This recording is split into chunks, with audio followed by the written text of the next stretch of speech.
Bienvenidas y bienvenidos. Gracias, Cristian, por la puntualidad. Tenemos en sala nuestro coordinador académico, Jorge Milanés, que antes de iniciar la actividad quiere dirigirles unas palabras a todos los presentes. Hola Gustavo, ¿cómo estás? Muchas gracias. Saludos Buenas a noches. todos. Cristian, bienvenido nuevamente a nuestra casa virtual en este caso. Mm, Así que qué gusto tenerte. Bueno, estoy por acá solamente para saludarles, agradecerles por habernos acompañado durante toda esta semana. Fue una semana bastante ardua, interesante, muy activa. Espero que les haya sido de utilidad, espero que les haya gustado, que es lo importante. Y ahí estaban viendo ustedes lo que se viene a partir del día lunes, nuestro concurso que se activa por las redes sociales. Los invito a que nos sigan en Instagram, ecamp.cl, así nos consiguen en Instagram y a partir del día lunes van a aparecer allí las indicaciones para el sorteo, para el concurso. ¿Qué queda pendiente? Porque ya hicimos un concurso el día miércoles, queda pendiente 3 tablets que van a ser entregadas a través de la cuenta de Instagram y también un curso para la certificación en Scrum, partiendo de que el taller de Scrum de ayer entiendo que fue un éxito, que estuvo muy, muy bueno y de esa manera queremos entonces premiarlos a ustedes con ese curso para la preparación para la certificación de Scrum. Así que ahí está nuestra cuenta de Instagram, ecam.cl. Los invito a que nos sigan porque a partir del lunes van a aparecer por allí las, las especificaciones para hacer el concurso. Bien, Gustavo, tú vas a estar a cargo de esta última actividad acompañado de Cristian. Yo estuve en la mañana y la verdad que les adelanto, sin hacerle spoiler, de que van a pasar un muy buen rato y van a sacar de aquí muchísima información, así que aprovechen al máximo. Algunas personas incluso estoy viendo, Cristian, que están repitiendo que estuvieron en la mañana y se están agregando seguramente porque quedaron motivados y con ganas de más información. Así que aprovechen al máximo. Andrea, yo sé que estás por allí. Enciende tu cámara porque quiero públicamente agradecerte, al igual que a Gustavo y al equipo de ICANN, pero muy especialmente porque me estuviste acompañando en la mayoría de las actividades y por lo menos quiero saber qué te pareció y el día de hoy estamos cerrando entonces esta actividad. Y me comenta Andrés ahora que tiene un pequeño problema con la cámara. Ah, ya. Ya lo No, puedo pero solucionar. listo, entonces ahí si lo logra habilitar más adelante, pues ahí saludará. Bueno, chicos, aprovechen al máximo, que pasen una buena jornada. Gustavo, muchas gracias por hacerte cargo y No, a tu orden. Cristian, estamos aquí para servirte. Bueno, Muchas chicos, gracias, buenas Jorge. noches. Ok, Hola, bienvenidas y Gustavo, ¿qué bienvenidos. tal? Buenas noches, Cristian. Voy a proceder a hacer una pequeña presentación del ponente, chicos, para que entremos en contexto y Cristian pueda dar inicio a la actividad. Bueno, les comento que Cristian Aguirre es ingeniero informático con fuerte experiencia empresarial y desarrollo de software de más de 9 años en la actividad de producción científica a través de la participación en investigaciones con financiamiento Fondesit y la coautoría de varios trabajos publicados.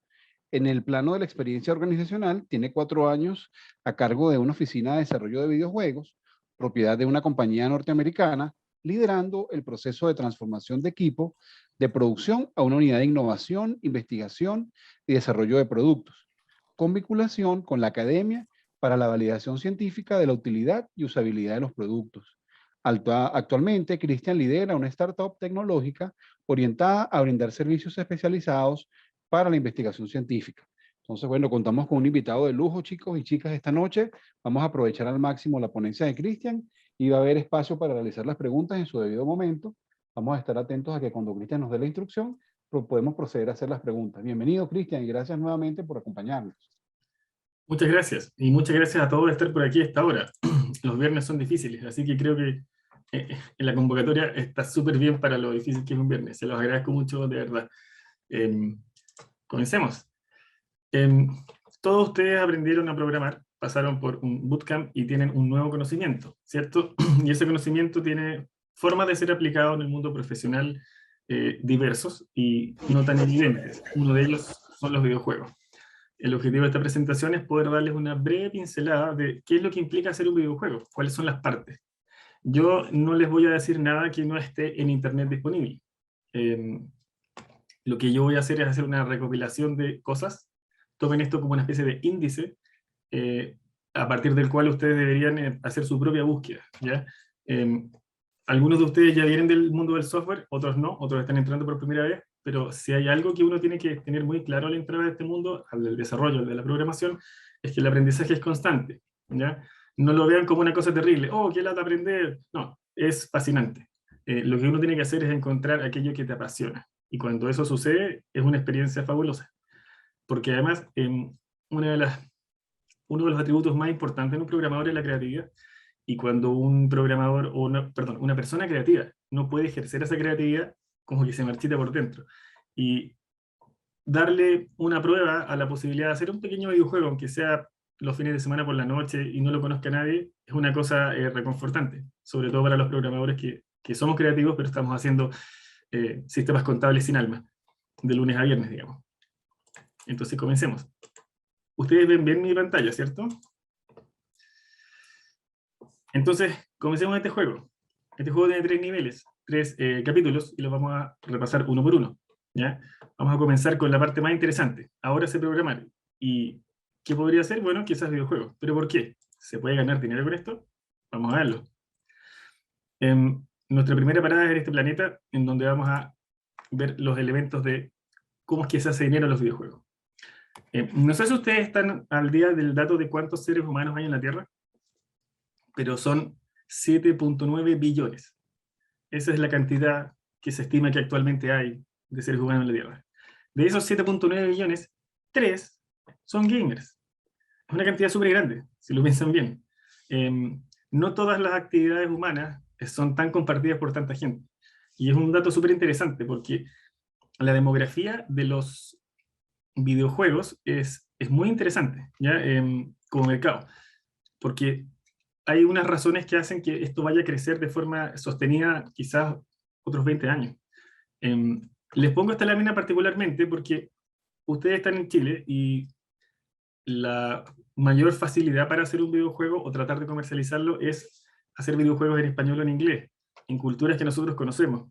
Un videojuego es un producto que es eminentemente artístico también, no solo técnico. Y en tanto artístico, hay elementos culturales y locales de cada mercado que se necesita comprender para poder hacer exitosamente un proyecto. Por lo tanto, si bien el mercado de Asia es tremendo, o del Medio Oeste, o de África, la verdad es que probablemente, por economías, digamos, de escala y de ámbito, nosotros solamente seamos capaces de abarcar razonablemente las oportunidades de mercado que hay en Europa, en América Latina y en Norteamérica. Pero estos números son muy interesantes porque en América Latina hay alrededor de 650 millones de personas y en Norteamérica como 400. Y lo que quiere decir que todavía hay mucho espacio para crecer. Estos no son mercados copados, para nada. Y cuando hablamos de crecer, es crecer en cuanto a ventas. Ahora, ¿de qué estamos hablando? ¿De qué tamaño es el mercado de los videojuegos? El tamaño del mercado global de los videojuegos actualmente es de 175.8 billones de dólares. Y ustedes pueden dirán, bueno, un quintillón de quintillones, pero ¿cuánto es eso? ¿Es mucho? ¿Es poco? Un dato interesante, el año 2014, si ustedes toman el tamaño del mercado de toda la música y se lo suman a todo el cine y tienen esos dos, ustedes obtienen el tamaño del mercado de los videojuegos. Eso pasó en 2014. ¿Ya? En la actualidad, los videojuegos son mucho más que esas dos industrias juntas. Viene creciendo sostenidamente en números que van alrededor del 10% hace varios años, que es una locura si ustedes lo piensan en cualquier industria. Excepcionalmente este año 2021 es el primer año en que el mercado no es más grande que el año anterior, por razones obvias, ¿no? El planeta sufrió un shock, y sin embargo sigue siendo un gran negocio. Aquí hay dinero por hacerse, si es que se sabe lo que se está haciendo. Así que los videojuegos no son ninguna broma, ¿ya? Los videojuegos pueden ser un mercado y una industria en la cual podemos entrar y podemos hacer no solo productos que se vendan muy bien, sino que podemos complejizar nuestra economía de manera de que personas que estaban dedicadas a otras actividades puedan dedicarse a esta nueva industria, que requiere de un abanico enorme de profesionales, no solo programadores, sino que artistas, guionistas, gente de sonido, gente de marketing, gente de administración. Esta industria es compleja, tiene tiene harto que ofrecer a muchos roles, no solamente a programadores. Y la forma en que se comercializa el producto principal de esta industria, que es un capítulo de la industria del entretenimiento. Nosotros, si hacemos videojuegos, estamos dentro de la industria del entretenimiento, así como la música y el cine. Es la venta física de cosas, ¿ya? Aquí les pongo un gráfico para que vean la evolución de cómo ha venido esto. En buena hora, la venta física de algo implica una huella de carbono. Por más lindas que sean las cajas de los videojuegos, yo soy uno de esos nostálgicos que me encantaba la época de las cajas de los videojuegos. La verdad es que esas cajas implican una huella de carbono y una logística innecesaria. Y hoy en día se puede hacer digital. Y la tendencia está mostrando eso. Principalmente esto era para consolas y desktop, ¿ya? Y estaba la forma física de entregar el producto y finalmente física más parche. Ahora, en la actualidad lo que más está llevando la delantera en la forma de distribución es la digital. Y para este tipo de distribución están disponibles para las consolas, los computadores, los PC, digamos, desktop, laptop, los celulares, los móviles, la realidad virtual, la realidad aumentada, y la forma clásica de monetización luego de vender las unidades es la monetización por publicidad, es la clásica, es decir, pones banners en tu aplicación, en tu juego, y tu audiencia es la gente que juega tu juego, ve esa publicidad y a ti te llega algo de dinero por eso. Si le hacen clic al video, aún más dinero. Esa es la forma de hacer el dinero. O vendes unidades o ganas plata por la publicidad. Y si se fijan, el crecimiento más grande es en el mercado móvil. Y lo interesante de esto es que esto va a seguir creciendo porque esta industria es bien particular. El primer gamer, por decirlo de alguna manera, es el gamer de la época de los arcades, ¿cierto? De que se jugaba Pac-Man, Pong. Y ese gamer demográficamente todavía está vivo. ¿Ah? Todavía existe esa generación. Y el gamer promedio, si ustedes se hacen una imagen mental, probablemente piensen en un niño rata en el sótano de su madre, diciéndole groserías a otros niños ratas como él, pero la verdad es que el gamer promedio es una persona de 35 a 38 años. La mayor cantidad de gente que gasta dinero en aplicaciones, en videojuegos móviles, son mujeres como de 40 o 60. O sea, los estereotipos que tenemos del gamer, la verdad es que no son los que la data dice que son. Y hay un crecimiento muy grande en la parte móvil porque todos los años una persona, o una enorme cantidad de personas cada día, sale de la extrema pobreza y pasa a la pobreza. Y una cantidad equivalente de la pobreza a la clase media, y de la clase media a una clase un poquito más alta, en todas partes del planeta, a nivel global. Entonces, cada año la cantidad de gente a la que le llega uno de estos y puede entrar a esta conversación global y a este consumo, aumenta. Además de eso, la población mundial va aumentando. Todos los años nacen nuevas personas y esas personas cumplen una edad en la que le pasan uno de estos y se vuelve un miembro más de esta comunidad global que consume esto. Entonces, visto de esa manera, probablemente nos quedan unos 20 o 30 años de un crecimiento así brutal, digamos como el 10% anual, sin tope. ¿Ya? Aquí hay mucho dinero por hacerse y las nuevas tecnologías ofrecen una enorme oportunidad.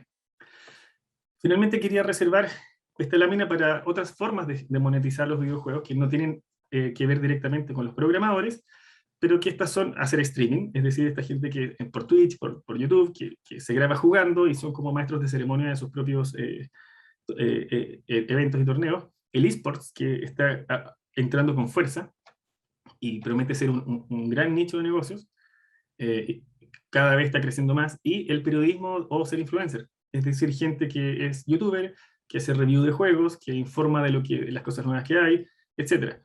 Esas son las otras formas en que se puede ganar dinero en torno a este medio de entretenimiento.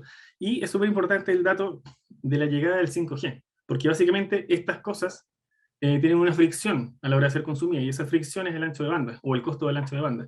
Se supone que el 5G va, por un lado, a aumentar los anchos de banda, y por otra parte, a reducir los costos del ancho de banda. Por lo tanto, hay mucho crecimiento potencial para esto también en torno a los videojuegos. Finalmente, si ustedes se convencen de que aquí hay algo interesante por hacerse, o dinero por hacerse, hay dos opciones. O ustedes buscan trabajo en una empresa de videojuegos, que en mi opinión es como la más cómoda, la más, no sé si apropiada, pero sí es cómoda, porque es súper cómodo tener un sueldo a fin de mes y tener vacaciones pagadas. Pero para que te contraten en una empresa de videojuegos se necesita saber hartas cosas, se necesita demostrar conocimientos, y eso es difícil. Es bien competitivo entrar a hacer videojuegos a sueldo, asalariado. En Chile no hay tantas empresas. Lamentablemente parece que la pandemia nos pegó fuerte y en la BG Chile ha habido, no sé, quizás unas 60 empresas, ahora hay como unas 30. Quizás estoy mintiendo y era 40-20, pero la verdad es que tuvo estragos el COVID en esta industria también a nivel local. Así que aún más competitivo el mercado para poder entrar a desarrollar videojuegos a sueldo. Entonces, ¿cómo lo hacemos? ¿Cómo ganamos esa experiencia? Bueno, un camino es volverse indie y desarrollar tus propios videojuegos. No digo que ustedes pretendan hacer sus videojuegos y hacerse millonarios, ojalá así suceda, es bien difícil. Siendo bien honestos, es súper difícil ganar videojuegos siendo un desarrollador indie, pero se pueden hacer muchas cosas y se puede ganar destreza y demostrar habilidades y tener un portafolio para que cuando quieras ser contratado por una empresa grande, diga, bueno, ¿y usted qué sabe hacer? Sé hacer todas estas cosas. Y eso sí te debería permitir entrar a la industria de verdad, así con un sueldo en una empresa grande. Y para hacer eso, para volverse indie, más o menos tienes que volverte emprendedor. Entonces, hablemos del contexto local. Yo les quiero decir la verdad, no les quiero contar una fantasía. Tiene cosas buenas, cosas malas, cosas feas. Lo bueno es que hay oportunidades y hay fomento por parte del Estado. Hay líneas de financiamiento, hay instancias de coordinación como ProChile. ProChile hace un gran trabajo junto con la DG Chile, ya les voy a hablar un poco más de eso. Pero también hay cosas malas. Nuestro ecosistema empresarial le falta una cultura de emprendimiento e innovación. Innovar implica riesgo, innovar implica estar dispuesto a equivocarse, y las equivocaciones valen dinero. Y la gente que tiene capital en este país, mayoritariamente, no está dispuesta a perder dinero. Hay gente que dice que tiene fondos de inversión, de riesgo, pero ellos no tienen fondos de riesgo, porque ellos no están dispuestos a perder. A ellos les gustan las sandías escaladas, los proyectos con buenos Excel, los proyectos en donde, a ver, ¿dónde se ha hecho esto? ¿A dónde le ha ido bien a esto? Y por definición, algo a lo que ya le ha ido bien ya no es una innovación. Entonces, en este país es muy difícil encontrar capital de riesgo. O sea, tienes que tener mucha suerte, muy buenos contactos o parientes con mucho dinero, ¿te fijas? Y aún así es difícil, porque la gente no suelta el dinero fácil, y es razonable. Distinto en Estados Unidos. En Estados Unidos hay mucha gente con dinero que quiere usarlo para la inversión. Falta inversionista privado, ¿se fijan? Las oportunidades no están distribuidas de manera homogénea. Si naces en regiones, o incluso en el mismo Santiago, depende de dónde nazcas, es súper difícil la aproximación al emprendimiento. Y finalmente, nuestra sociedad es desconfiada. Nuestra sociedad pregunta de qué colegio vienes, si eres de mi tribu o no. Cosa que, por ejemplo, yo tuve la oportunidad de trabajar en empresa chilena y en empresa norteamericana. Y la empresa norteamericana a nadie le importa dónde vienes. Le importa que sepas hacer lo que sabes hacer, y si lo haces bien, fantástico. Si tienes buenas ideas, bueno, ya las acabo. Pero aquí en Chile, anda a tratar de escalar y meterte a un corral del que tú no eres. Eso genera fricciones, ¿se fijan? Eso es lo malo. Pero hay algo que es aún peor que eso, y es lo feo. No importa de dónde creas que partes, estás en desventaja. Les quiero explicar por qué. Esta imagen, la fuente, meme que me llegó, no sabría decir cuál fue el autor, pero ayuda a graficar lo que sucede. Supongan ustedes que uno de ustedes es de regiones y el otro es de Santiago. El de regiones está allá abajo arrastrando a sus papás, y el de Santiago está arriba de un auto, sus padres lo llevan. El de Santiago tiene cierta ventaja, simplemente porque está más cerca de una ciudad que es más grande, con una masa crítica de personas mayor, con acceso a más talento, con, por último, capacidad de caminar a las oficinas de Corfo y ir a conversar con la gente, ¿se fijan? Y uno dice, bueno, sí, en realidad. Ya, pero no importa, suponte que yo soy de Santiago, yo soy de Santiago y quiero meterme a esta fiesta global de la creatividad que hace videojuegos y emprendimientos tecnológicos. Bueno, bienvenido a la realidad nuevamente. Sigues abajo, sigues arrastrando el carro con tus padres, porque arriba hay un cabro en California o en Texas que tiene unas oportunidades, unos incentivos tributarios, una cantidad de capital disponible de riesgo que tú ni te imaginas. Les pongo un ejemplo. Yo tengo una empresa, estamos haciendo un software especializado. Nosotros suponte tú que vendemos unas licencias de $1000. Y esta empresa hace correr software en estos aparatos, ¿ya? No sé si lo ubican, son los Oculus Quest. Estos aparatos son maravillosos, valen $300 y son una verdadera maravilla. Yo, haciendo el mismo software, compitiendo con un norteamericano, si yo a mi cliente chileno le quiero vender mi software, no le puedo cobrar $1000. Porque ese aparato, puesto en Chile, comprado con factura para una empresa, para tratar de hacer una cosa industrial, digamos, un emprendimiento tecnológico, le cuesta aproximadamente $1000 a la empresa que me quiere además comprar mi software. En cambio, al norteamericano, su cliente solo paga $300. Mi cliente tiene que pagar $1000. ¿Y de dónde salen esos $1000? Bueno, hay que sacarlos del cobre de la licencia. Automáticamente, por el hecho de estar en Chile, yo ya tengo una desventaja a la hora de cobrar mi servicio respecto al que está en Estados Unidos. No les quiero ni hablar de los atados que hay en aduana, tanto para vender servicios digitales como para comprar servicios digitales. Como si los cajones llenos de bits, digamos, se fueran a abrir por el camino y se fueran a perder los bits, digamos. Es una cosa que todavía tenemos pendiente como aparato estatal de fomento a la innovación, resolver algunos nudos, ¿ya? Sin embargo, lo importante es que si quieren hacer videojuegos por su cuenta, ustedes son desarrolladores indie, y un desarrollador indie es eminentemente un emprendedor, ¿ya? El emprendedor no anda lloriqueando porque es difícil, el empedrado tiene tantas piedras. No, el emprendedor sí echa para adelante. Le vamos a poner empeño y vamos a tratar de hacerlo igual. Estamos en Chile, bueno, es lo que nos tocó, vamos a tratar de emprender desde acá igual. Así que un emprendedor, un estudio indie es evidentemente una startup tecnológica, ¿ya? El que está a cargo de ese estudio indie es un emprendedor y por lo tanto tiene que tener muy claro que lo que sea que haga tiene que ser lean y tiene que ser agile. No me va a dar el tiempo para explicarles lo que es lean y agile, probablemente ustedes ya lo escucharon, pero si no tienen referencias de esto, a googlear. Lean y agile. Entonces,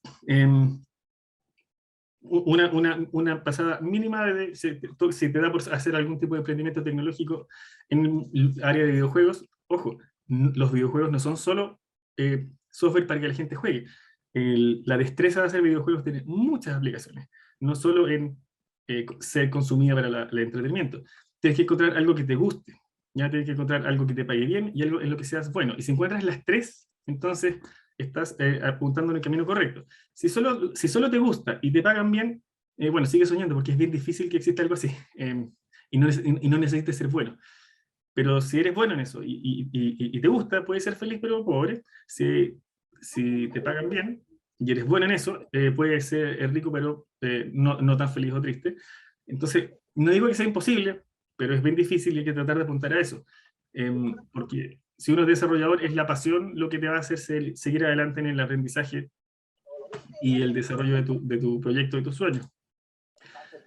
Pero hay que... Perdón, hay alguien que tiene su micrófono abierto. Bueno, con lo que hago en Petrobras, se compra el internet. Sí, vamos a silenciarlos a todos, por favor. Ya. Es que no sé cómo puedo silenciarlos a todos, pero... Sí, ya le vamos a pedir al moderador de la sala para... Ya, yo me desmuteé y puedo seguir. Entonces, si tú eres un desarrollador indie, eres un emprendedor, ¿ya? Y como emprendedor, tienes que tener claro que te tienen que gustar los riesgos, tienes que ser creativo y tienes que ser la clase de persona que hace las cosas, ¿ya? Hay mucha gente que es muy buena en las ideas y dando instrucciones, pero si tú no eres el que hace las cosas, probablemente te va a costar mucho empezar. Debe ser muy entretenido estar en un cargo en donde uno le dice a todo el mundo que haga lo que hay que hacer, porque uno sí que sabe lo que hay que hacer, pero es difícil llegar a ese punto. Si eres emprendedor y partes desde abajo, tienes que ser capaz de hacer las cosas. Te tiene que gustar el riesgo y tienes que ser muy creativo. Si tienes esas tres, puede ser el CEO o puede ser el encargado, el emprendedor. Y si eres un emprendedor, sorpresa, te va a tocar ser el productor, el jefe de proyecto, el administrador, el programador, el diseñador, el vendedor, el conserje, el técnico de armado de computadores, el que hace los cafés, etcétera, el que saca la basura. Las haces todas, porque la verdad es que emprender es estar dispuesto a hacerlas todas. Finalmente, y para cerrar la idea del emprendimiento, como esto se trata de la posibilidad de emprender en videojuegos, siempre es bueno partir con algo chiquitito, de menos a más.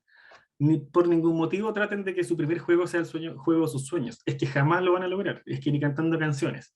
Ustedes tienen que hacer cosas chiquititas, pequeños experimentos. Y ir de menos a más. Y si quieren de verdad tomar el desafío de hacer un videojuego, quizás solos, quizás en compañía de algunos amigos, tienen que elegir un juego que les apasione. Los juegos tienen muchos tipos, muchas mecánicas. Eligen una que les encanta. Cristian, no te escuchamos. Creo que te muteaste. O no estamos escuchando. No. Sí se escucha. Sí se escucha. oye. Sí. Trata de modular, se porque escucha. no te estamos ¿Se escuchando. escucha?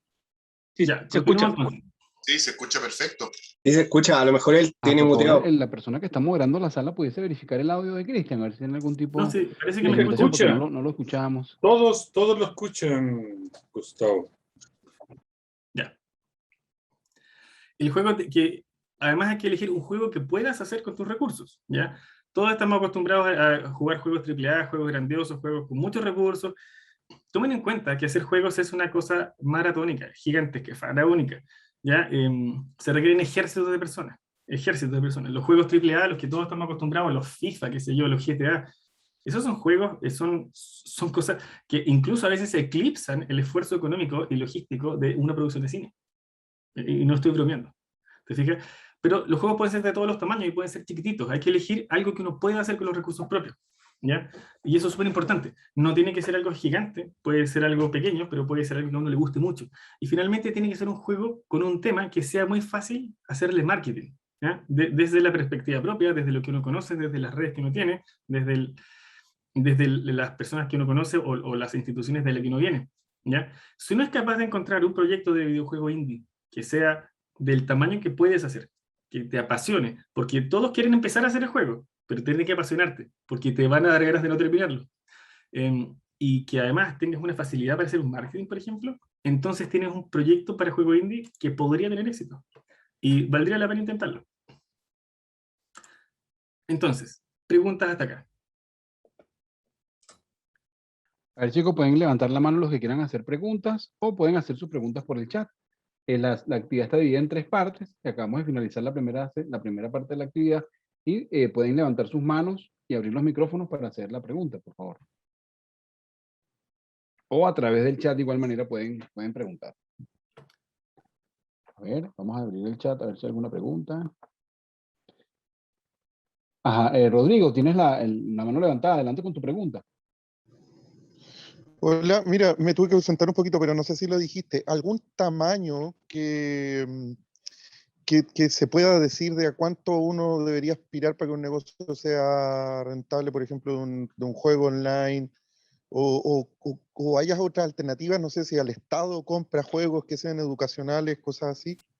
Gracias. Mira, en Chile, tú puedes hacer, y sucede mucho, y buena parte de las empresas de la VG Chile, no sé si viven de esto, pero buena parte de sus ingresos son por este lado, se hacen videojuegos publicitarios y videojuegos educativos. Eso se pide mucho, se hace mucho. Quizás nosotros no los conocemos porque justamente cuando son videojuegos publicitarios son de nicho y van al nicho que se requiere que vayan, no es para todo el mundo. Pero se hace bastante en Chile. Y muchas veces las empresas se acercan a la VG Chile y preguntan, oigan, que tenemos una idea, ¿con quién podemos hablar? Y la VG Chile le dice a sus miembros, miren, llegó esta empresa, ¿quién la puede ayudar? Sí, juegos publicitarios es una fuente de ingreso real en Chile. Otra fuente de ingreso son, bueno, juegos educativos. Hay muchos proyectos Corfos que financian juegos educativos. Y la otra es entrar al mercado de videojuegos tradicional, que es el más fácil de juegos móviles, juegos de celular.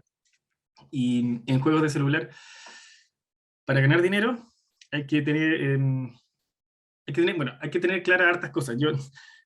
Básicamente, muy en resumen, es todo un tema esta cuestión, es todo un tema y es difícil encontrar gente que esté al día en esto, porque como cambia tan rápido la forma en que los algoritmos funcionan, la forma en que el mercado se mueve, un experto en publishing un año puede dejar de serlo 2 años después, ¿ya? Pero a grandes rasgos uno tiene que, por ejemplo, inventar un juego que sea tan entretenido que una persona esté el suficiente tiempo como para ver suficientes videos, como para que la cantidad de videos que ve te generen un revenue tal que eso, multiplicado por la cantidad de personas que lo bajen, financie lo que tú pagaste para que esa cantidad de personas lo bajara.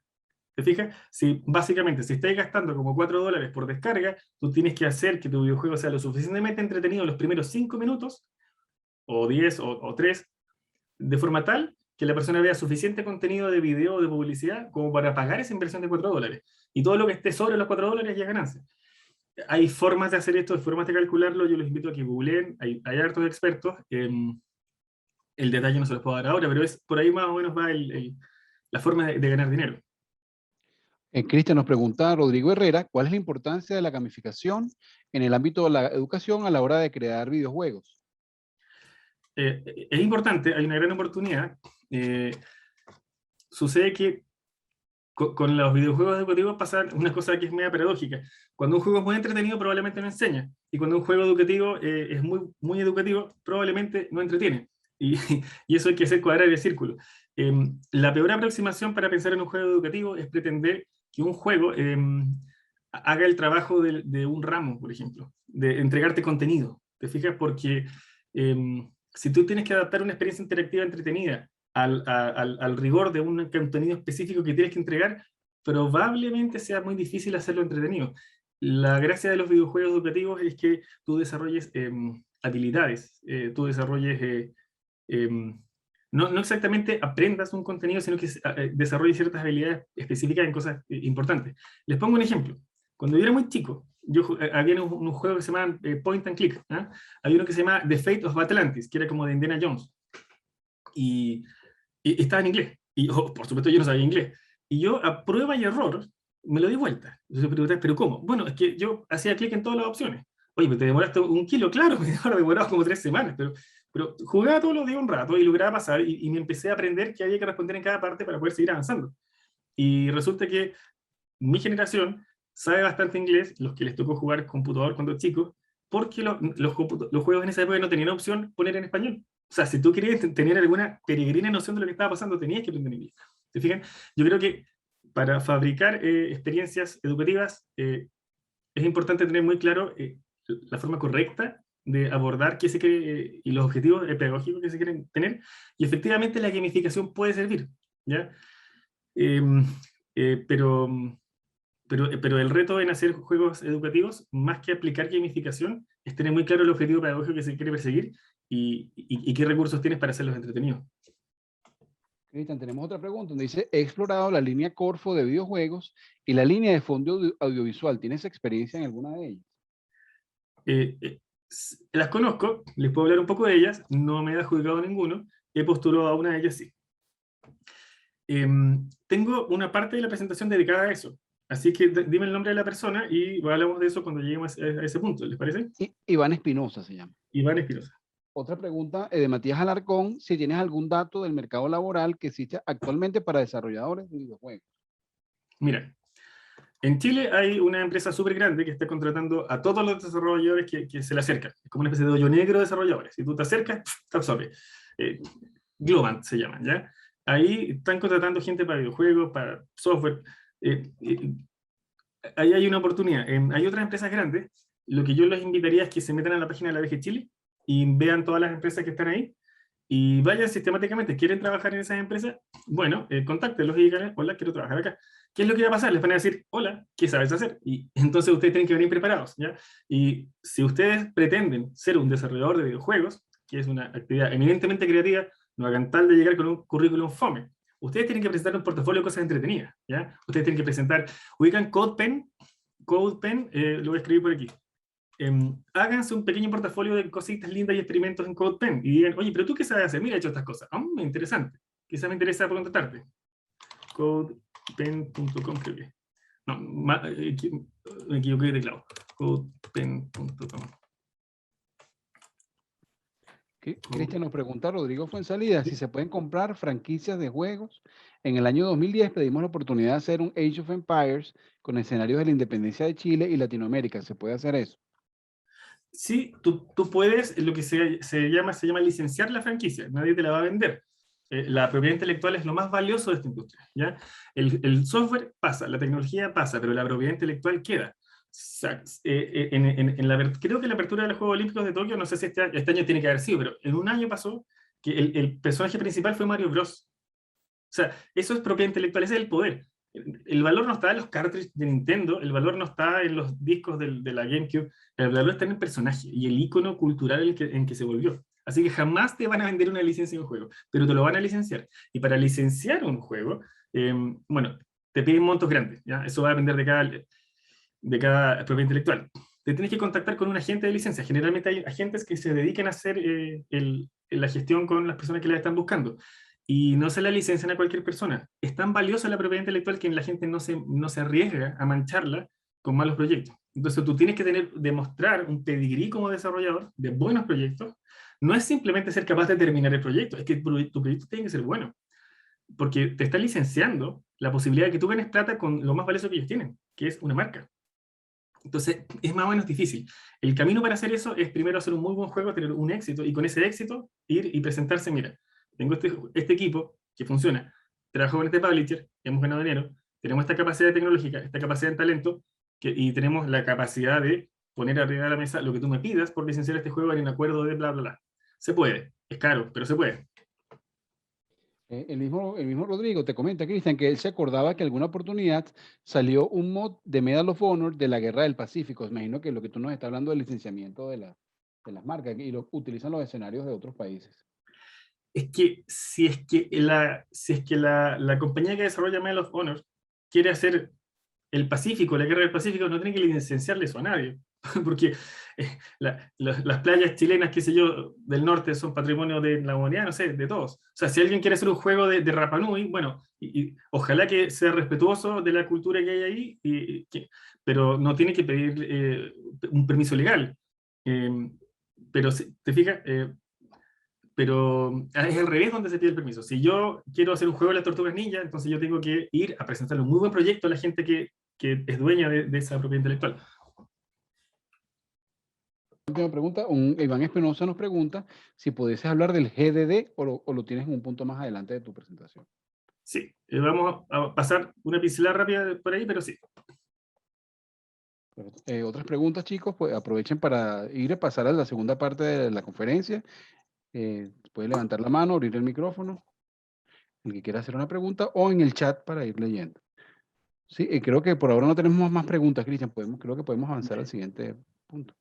Ya, entonces vamos a hacer la siguiente parada en el segundo mundo que vamos a aterrizar hoy día, que es la tecnología y la producción.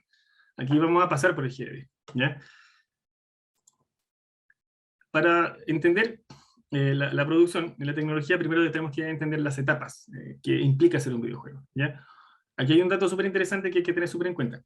¿Se han fijado que cuando uno mira en Wikipedia las películas, abajito de cada película, te dice el box office, la plata que ganó, la plata que costó hacerla? Ese es un dato público, ¿ya? En el cine ese dato se maneja y es público y a nadie le importa y todos lo usan y todos pueden medir las películas en cuanto a su éxito, no solo porque le gustó o no a la taquilla o le gustó o no a la crítica, sino que además si gastaron $100 millones en hacerla y obtuvieron 70, hicieron un mal negocio. En videojuegos no pasa así. En videojuegos ese dato, cuánto ganan los videojuegos, cuánto cuesta hacer los videojuegos, es secreto. Nadie te lo dice. Jamás. No sé por qué. Bueno, sí, más o menos tengo una idea de por qué. Pero los tiros van por este lado. Resulta que cuando uno consume entretenimiento en la forma de música o entretenimiento en la forma de películas, la mecánica es una sola. Siempre, la misma. A excepción de, por ejemplo, cuando uno ve Netflix, Bandersnatch o qué sé yo, Minecraft Story Mode, en donde uno puede tomar decisiones, en general, la mecánica es la misma. Te sientas pasivamente a consumir lo que te ponen. Pero cuando se trata de videojuegos, los videojuegos tienen múltiples mecánicas. Y por lo tanto, esa multiplicidad de mecánicas hace variar mucho la naturaleza de los proyectos. Por lo tanto, si por una parte, como les contaba, lo de los costos, que en el cine son conocidos y en los videojuegos no, están ocultos, el trabajo de la producción y el rol del productor, por ejemplo, es algo sumamente poco estandarizado. Si tú quieres saber qué hace un productor, pregúntale a 5 estudios y te van a dar 7 respuestas. Porque no está estandarizado. ¿Y por qué no está estandarizado? Porque la naturaleza misma del proyecto varía mucho en función de las mecánicas que usa. No es lo mismo hacer un videojuego plataformero que corre para el lado, no es lo mismo hacer un videojuego multiplayer en primera persona, ¿se fijan? No es lo mismo hacer un videojuego altamente basado en una historia y una narrativa, y eso va a moldear cómo va a ser el proyecto y cómo se va a enfrentar. Lo que les voy a explicar aquí es algo que yo conozco y he puesto en práctica, pero no es la única referencia posible, hay otras, ¿ya? Pero esta es la que yo les podría decir que más o menos debería implicar hacer un videojuego. El videojuego tiene 7 etapas: se planifica, se preproduce, se produce, se prueba, se prelanza, se lanza y se postproduce, ¿ya? Vamos a ir en detalle viendo qué implica en términos de el personal, los talentos que se requieren para hacer cada etapa. En la etapa de planificación, los programadores tienen que determinar la factibilidad técnica. Queremos hacer un juego multiplayer. Ah, sí. ¿Y con qué servidor lo vamos a hacer? ¿Con qué lenguaje? ¿Con qué tecnología? ¿Ya? Una factibilidad técnica de ese tipo. Los diseñadores tienen que proponer las ideas de diseño, de qué se va a tratar el juego, de qué va a ir. ¿Ya? Los artistas tienen que ser capaces de visualizar las ideas que proponen los diseñadores. Y gerente de proyecto, jefe de proyecto, tienen que planificar los recursos y buscar esos recursos, ¿ya? Y productor hace la planificación de los recursos, pero también ve el tema del modelo de negocios, cómo es que se va a ganar plata con esto, y el pitch, es decir, a quién se lo va a proponer. Si se lo va a proponer a un publisher, o se lo va a proponer a un stakeholder, si fuera un estudio grande, con muchas ramas de desarrollo. Generalmente los estudios chicos, gerente de proyecto, jefe de proyecto o productor son básicamente el mismo rol. Y en estudios chicos, gente que programa y diseña, gente que dibuja y anima, eso se da mucho, ¿ya?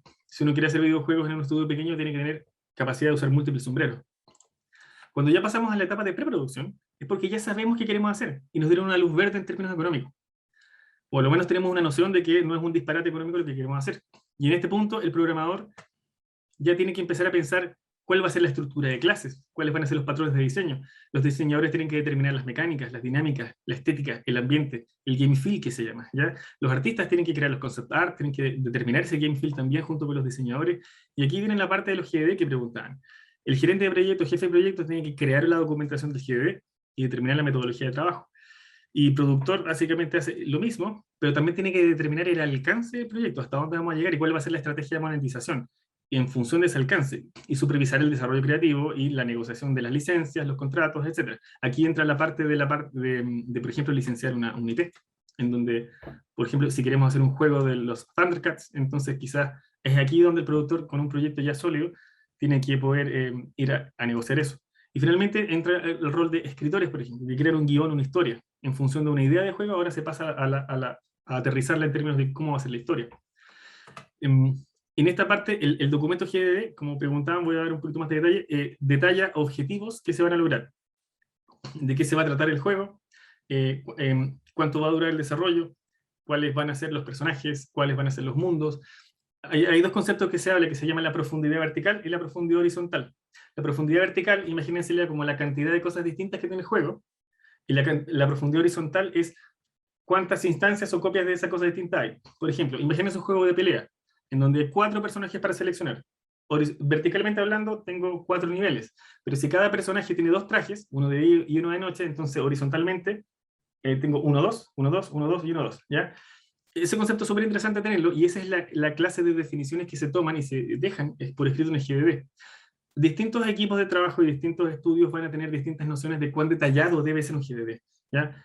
Cuando el mapa es el tamaño de la realidad, se vence el propósito, y el mapa no sirve de nada. Un GDD tiene que ser lo suficientemente detallado para saber a dónde vamos a llegar y determinar hasta dónde llegar cuando hay un retraso en el desarrollo, pero lo suficientemente corto para no entramparnos en una burocracia. Mientras más grandes los equipos, más fácil es tener GDDs preciosos, y mientras más chicos los equipos, más útiles tener GDDs pequeños. Cuando ya pasamos a la etapa de producción, vamos a usar nuestro GDD porque es nuestra receta y nos vamos a guiar por eso, ¿ya?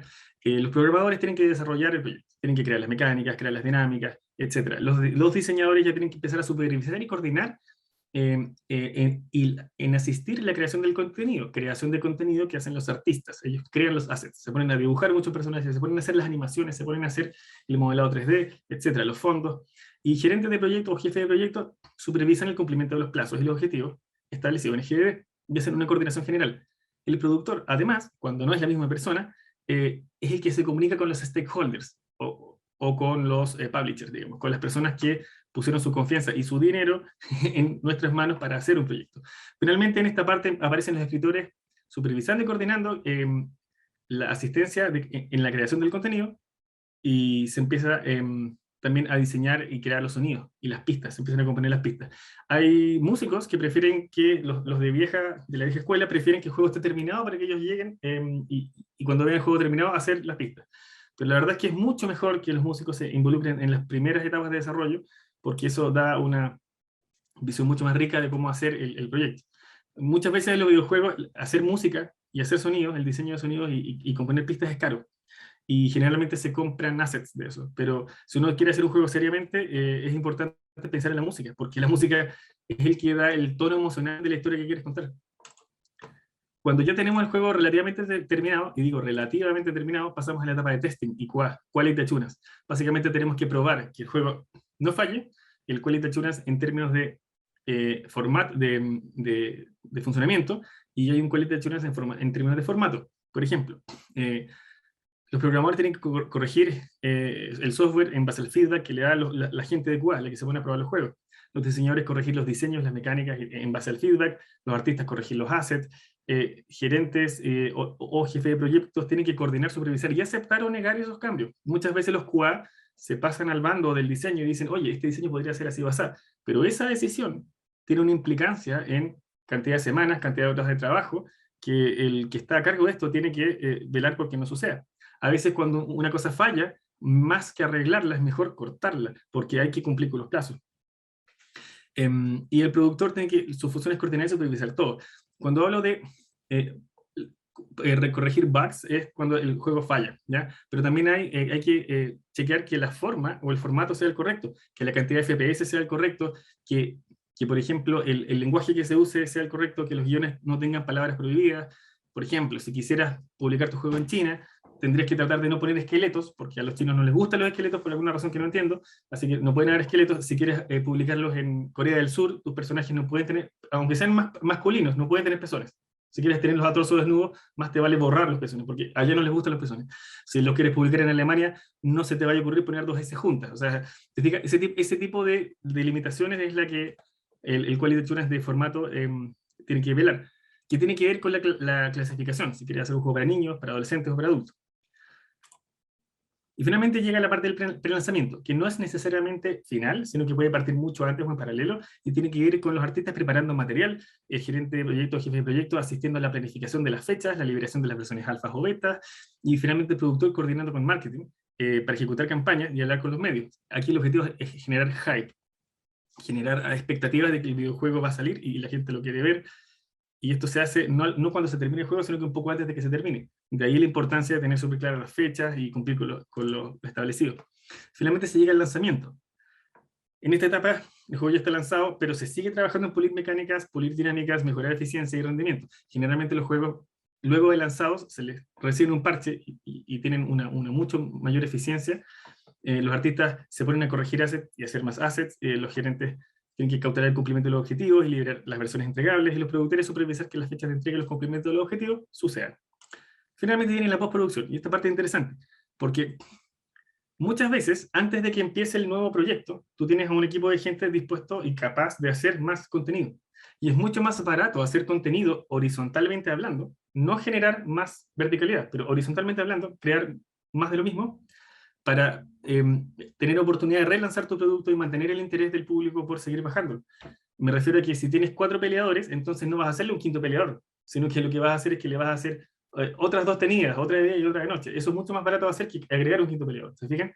En este sentido también se sigue corrigiendo software en base al feedback, se incorpora el contenido, los diseñadores proponen y crean nuevo contenido, ojalá horizontal, es más costo efectivo, y los gerentes y los productores siguen supervisando los objetivos del proyecto en torno al GDB, coordinación general y comunicación con los stakeholders, y los escritores proponen y crean nuevo contenido, así como los compositores de pistas de audio y de música.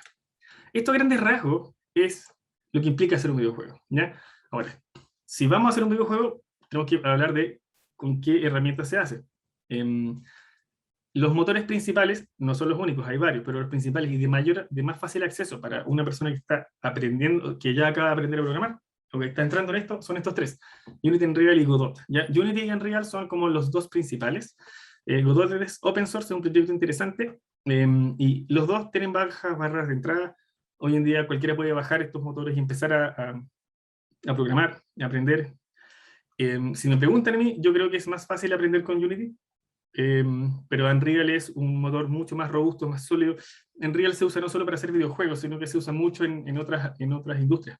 Pero Unity es como lo más amistoso y más fácil de aproximarse. Hay montones de tutoriales en internet que te enseñan a hacer cosas en Unity.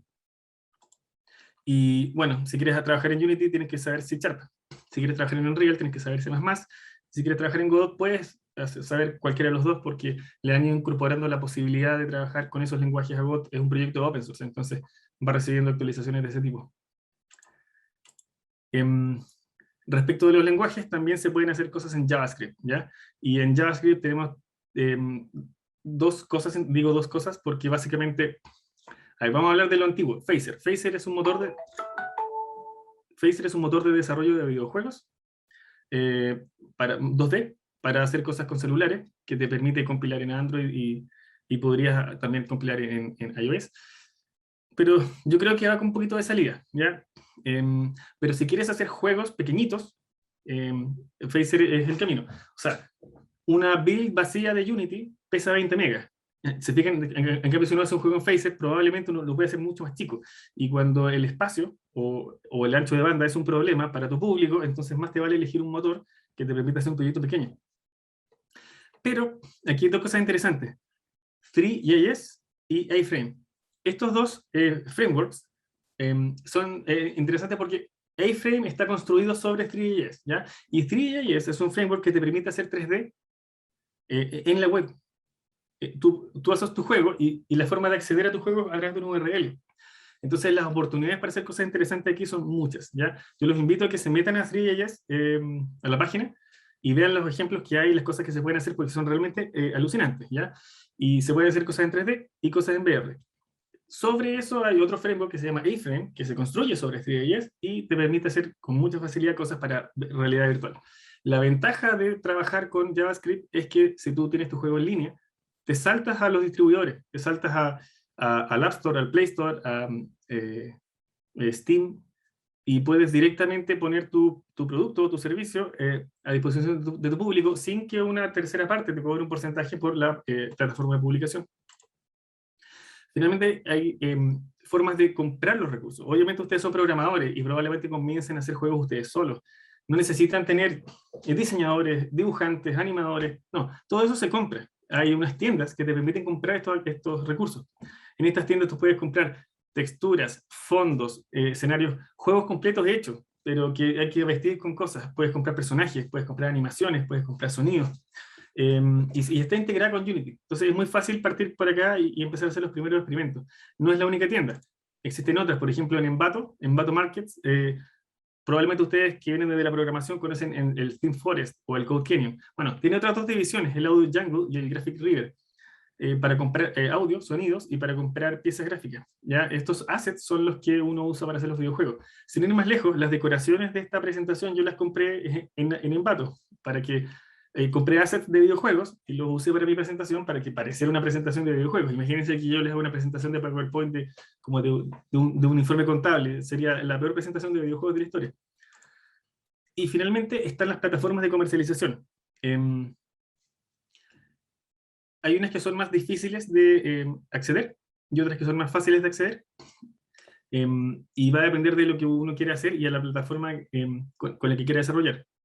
Particularmente, Play Store es de las más fáciles de acceder, se paga una cantidad anual o la primera vez, creo, y tú ya puedes subir tu APK y va a estar ahí disponible para que alguien la baje. Eso no quiere decir que te la van a bajar, eso quiere decir que te dejaron subirla.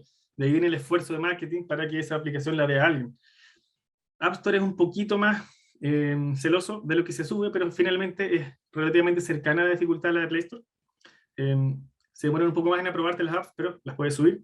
Itch.io es súper abierto, es la plataforma por definición para los indies, y puedes subir lo que se te ocurra, puedes subir experimentos, puedes subir pequeñas herramientas, puedes subir pequeños juegos, y puedes cobrar lo que tú quieras, un porcentaje chiquito, $1, $3, puedes subirlo gratis y que te paguen una donación.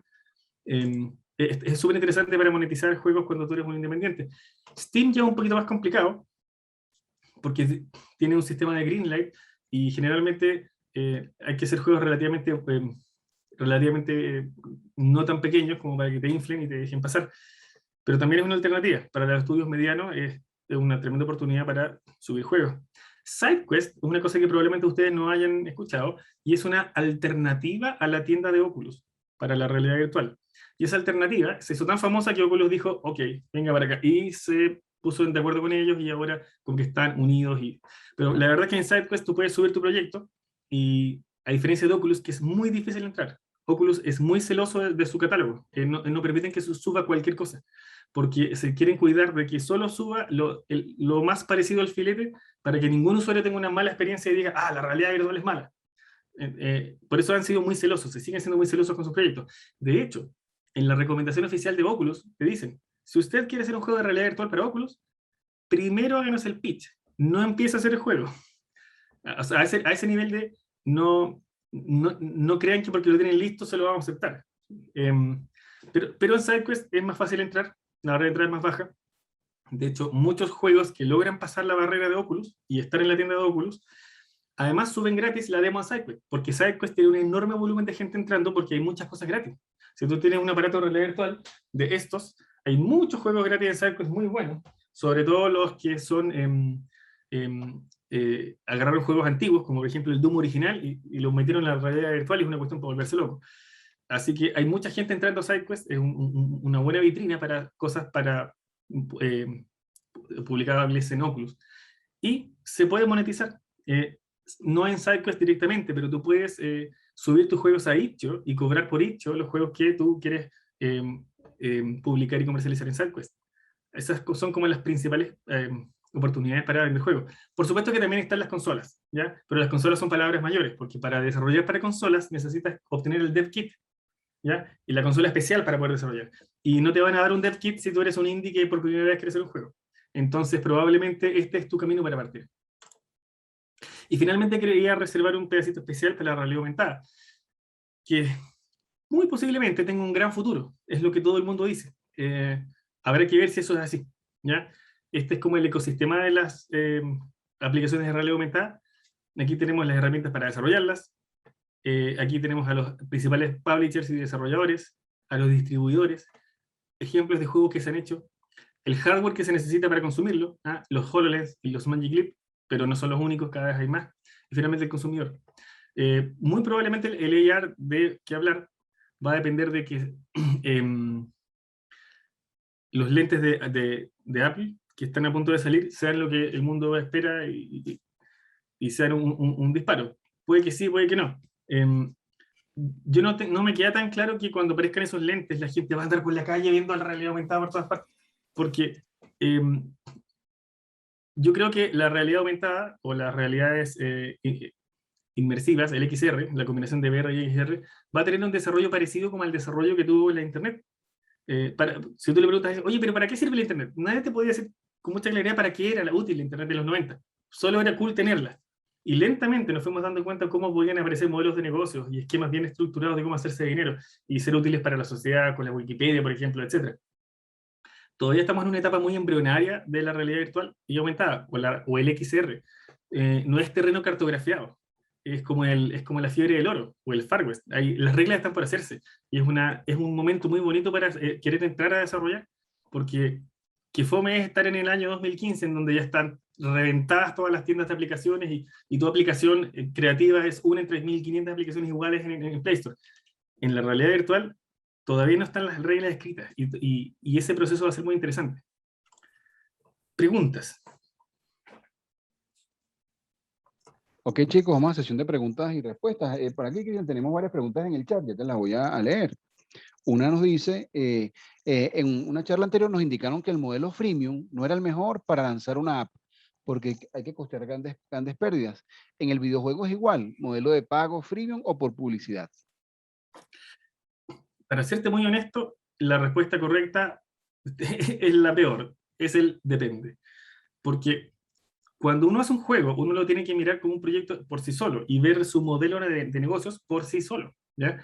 No, una fórmula no alcanza para todos los casos. En ocasiones, el modelo freemium va a servir de algo, en ocasiones no.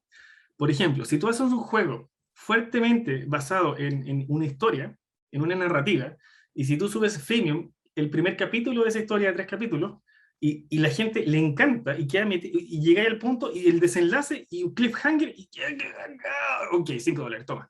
¿Te fijas? Así puede funcionar perfecto el freemium. Pero si tú haces un juego plataformero que Yet Another, otro juego plataformero, me aburro y ni siquiera lleva a la parte final y ya no me interesa saber qué es lo que me el modelo freemium ahí no sirve. Por otra parte, la publicidad solo sirve, y es muy buena, la publicidad de los banners, los videos, si tú haces un estudio acabado de cómo tus usuarios usan el juego, cuánto tiempo se demoran, en qué partes están más, qué cosas, qué etapas usan más, qué etapas, cuánto tiempo a la semana lo usan, y en base a eso tú puedes llegar a y tienes un muy buen diseño de la economía del juego y los incentivos, ¿ya? Tú puedes tener un juego súper bueno, súper entretenido, que hace que la gente esté 10 horas jugando, Pero si el diseño de incentivos hace que a la hora 10 todavía no vea ningún video, es súper mal modelo de negocio para poner videos con publicidad. Pero si tu diseño de incentivos hace que al minuto 3 de juego la persona ya ha visto 7 videos, porque diseñaste un esquema de incentivos, una economía interna del juego, en donde la gente, con tal de tener más moneditas para seguir comprando, qué sé yo, pistoletas de no sé qué cosa, está dispuesta a ver más videos. Entonces quizás tu usuario va a estar 3 minutos viendo tu juego, al minuto 4 se va a aburrir, pero en esos 3 minutos tú recuperaste la inversión de comprar esa descarga. Entonces todo va a depender del diseño y del proyecto. Otra pregunta, Cristian, de Margarita Romano, que dice: ¿qué tan importante es el análisis cultural a la hora de incursionar en mercados internacionales de videojuegos? Lo que tú nos comentabas de China, de Alemania. Es súper importante. Cuando uno tiende a tener la errónea creencia de que, como a partir de que Hollywood en el siglo pasado como que hegemonizó el entretenimiento y como que todo el planeta consume más o menos el mismo tipo de entretenimiento, uno puede tender erróneamente a creer que un juego famoso, una IP famosa va a funcionar en todas partes igual. Pero resulta que los videojuegos dan la oportunidad de llegar a mercados que se les llama de cola larga, ¿ya? Tú puedes llegar a mercados súper de nicho, no necesitas hacer un videojuego que le guste a todo el mundo. Tú puedes hacer un videojuego que le guste solo a la gente que le gusta el anime y disfrazarse de animales peludos. Y de repente, si encontrás tu nicho, y aunque sea poca gente, pero haces un producto para ellos y lo cobras bien y tienes un muy buen diseño de los incentivos, puedes hacerte de buen dinero, pero tienes que entender muy bien ese mercado. Un factor para entender ese mercado ciertamente es el cultural, pero no es el único.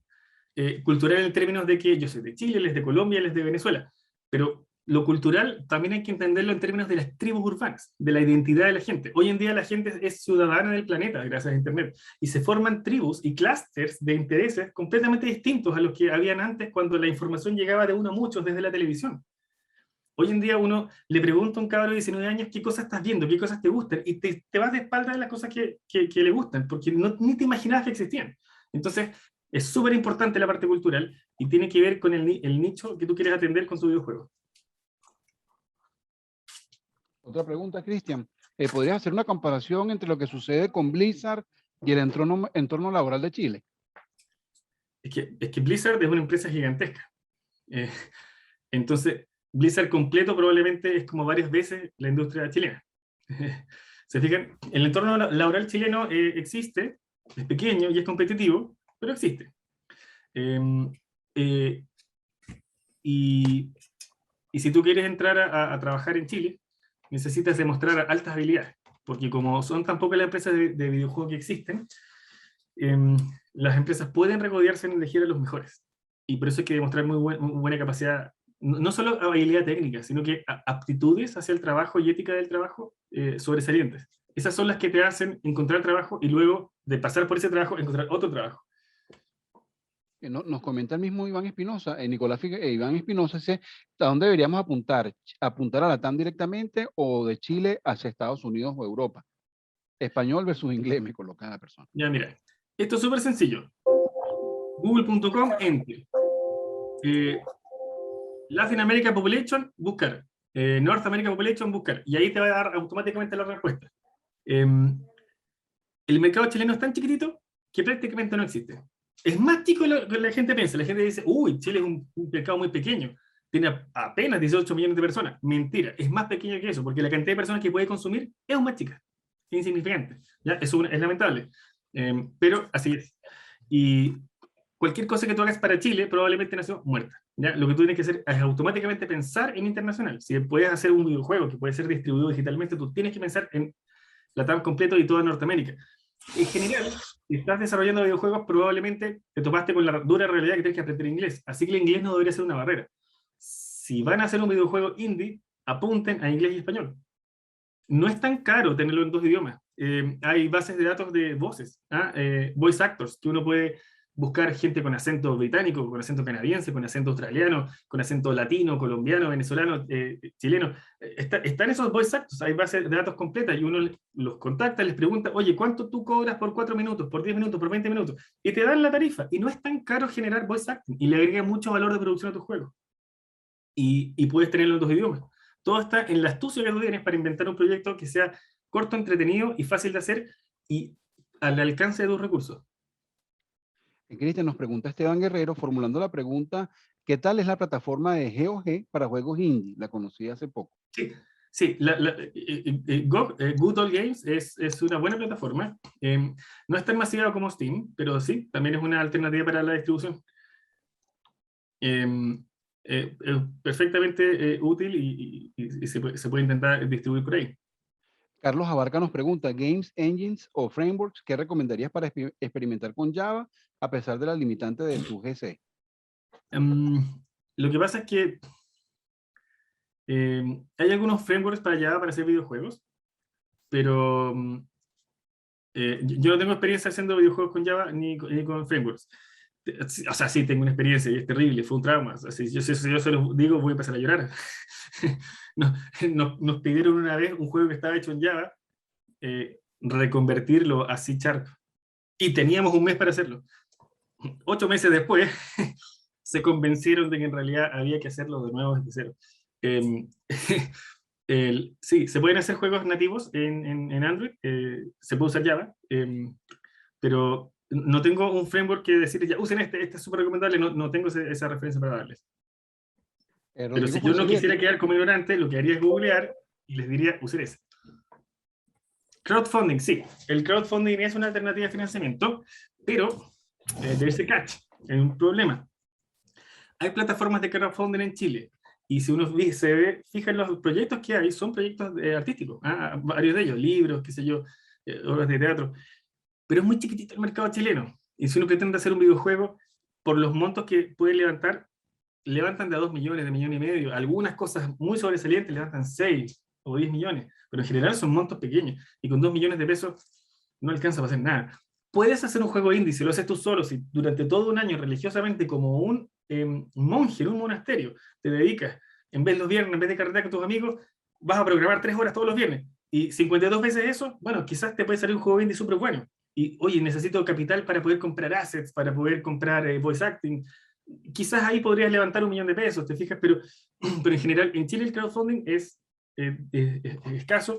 Está la plataforma Kickstarter, pero para tú poder participar en Kickstarter necesitas tener una cuenta de banco norteamericana.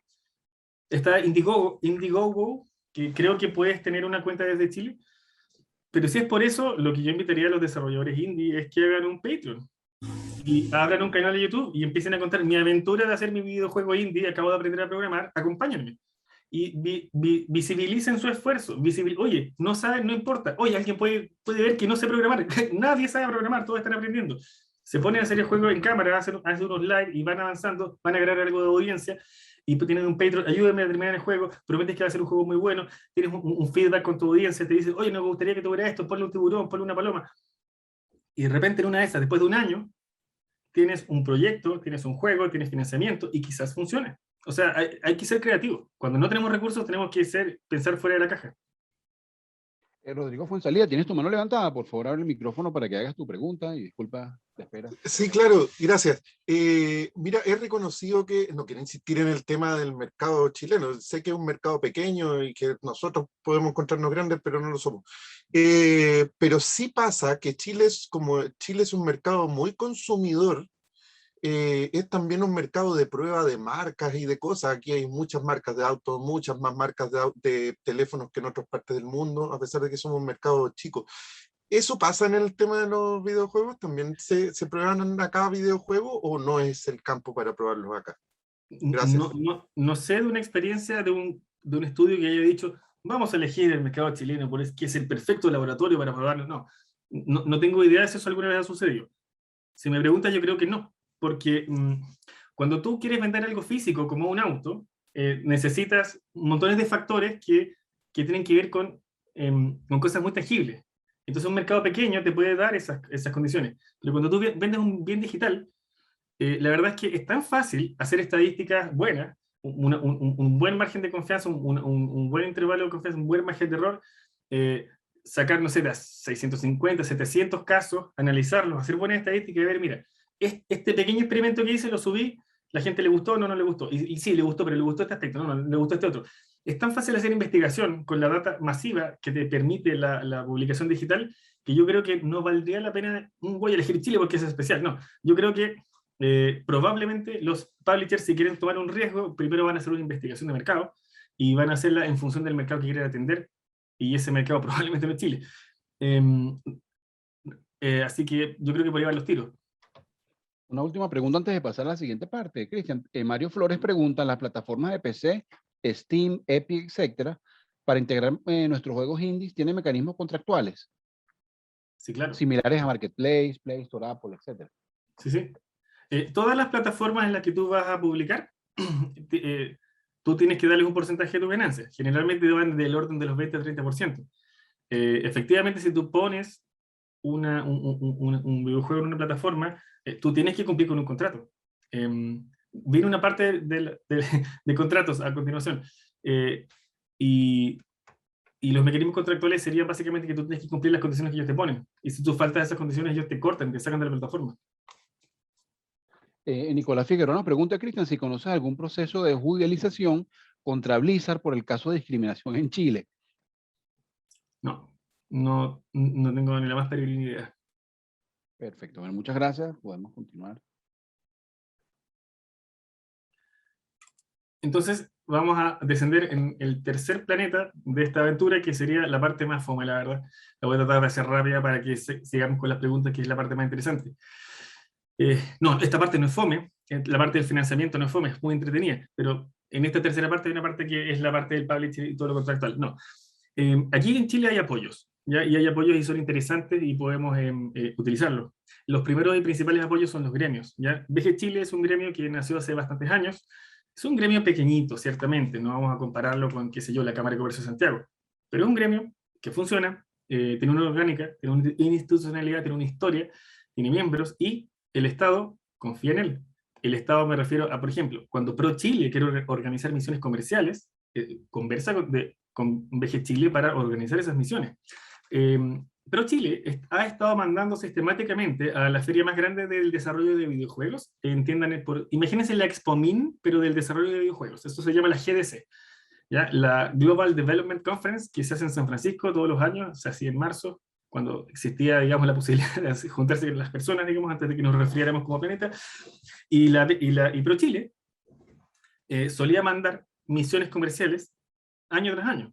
Y de hecho, muchas veces, varias empresas chilenas se repetían el plato. Y uno diría, oye, pero qué horror, ¿cómo mandan 2 veces a la misma empresa? Bueno, es que así funciona, pues así se hacen los negocios. Tienes que estar 2 o 3 veces con las mismas personas, estrechándote manos, compartiendo tragos, conversando a la salida de las conferencias, para que confíen en ti. Y así es que se pueden lograr lazos comerciales, tratos con publishers y exportar tus productos. Eso lo entiende perfectamente Pro Chile y pone plata, te pone un boot, te pone un stand, digamos, de la delegación chilena, puedes mostrar tus cosas. Pro Chile con la VG Chile conversa muy bien, y eso es gracias a que existe este gremio, y la idea es que si ustedes quieren ser desarrolladores y si lo quieren tomar en serio, contáctense con VG Chile, vean si quieren participar. Otra gremio que existe, tengo que hacer un disclosure, yo soy el vicepresidente, es la ACHE, la Asociación Chilena de Experiencias Inmersivas. Es muy joven, está naciendo, es un grupo, somos un piño de personas que estamos interesados en el AR, el XR, el VR, y la estamos desarrollando ahora, y justamente queremos replicar la experiencia correcta, digamos, que la VG Chile ha hecho hasta ahora, de coordinar con el Estado la forma de poder potenciar a los desarrolladores locales para efectos de aprovechar los incentivos que pone el Estado de Chile a servicio de los emprendedores. Los gremios son súper importantes y son una forma tanto de encontrar contactos, potenciales socios, potenciales talento y potenciales negocios. Así que lo primero que hay que hacer es reconocer que existen estos gremios y acercarse a ellos. Lo segundo es saber que existen publishers, ¿ya? Los publishers son la otra fuente de financiamiento para hacer un videojuego. Pero los publishers son empresas, y las empresas quieren ganar dinero, no quieren hacer caridad. Y lo importante, si uno quiere meterse con un publisher, es entender que uno no está haciendo una obra de arte no solamente, o el sueño de tu vida, uno está haciendo un producto comercial. Y eso requiere profesionalismo, y no enamorarse del producto. ¿Ah? Entonces, tratar con un publisher forzosamente te hace formalizar tu emprendimiento. Si eres tú solo, bueno, tendrás que ser una empresa tú solo. Si son 3 amigos, eso es un pololeo a 3. Si tú quieres tratar con un publisher, tienen que formalizar eso en una empresa, ¿ya? Contraer matrimonio a tres, qué sé yo. Pero, ¿por qué? Por un asunto de la propiedad intelectual. Que este dato no lo maneja mucha gente, pero es súper importante tenerlo en cuenta, sobre todo con videojuegos, ¿ya? En código de programación en general es importante, pero en videojuegos es aún más importante. Se muere la cantidad de empresas en Chile que han hecho montones de cosas sin preocuparse de este tema, y cuando llega el momento de preocuparse de este tema y no lo tienen resuelto, caramba que les complica. El primer disclaimer es que yo no soy abogado, ¿ya? Así que todo lo que yo les diga, tómenlo con un grano de sal. Consideren que hay uno puede entender esto de lo que uno sabe o no sabe como conjuntos, ¿no? Está el conjunto de lo conocido, todo lo que yo sé, ¿ya? Está el conjunto de lo conocido desconocido, o desconocido conocido, que es todo lo que yo sé que no sé. Por ejemplo, yo sé que no sé tocar saxofón, ¿te fijas? Pero eso es conjunto de lo desconocido conocido. Pero está el conjunto de lo desconocido, todo aquello que simplemente no sabemos. Y ese es muy grande. De hecho, si se fijan, hay una nota al pie que dice, figura no a escala, claro. Incluso esta es una mentira también, ¿ya?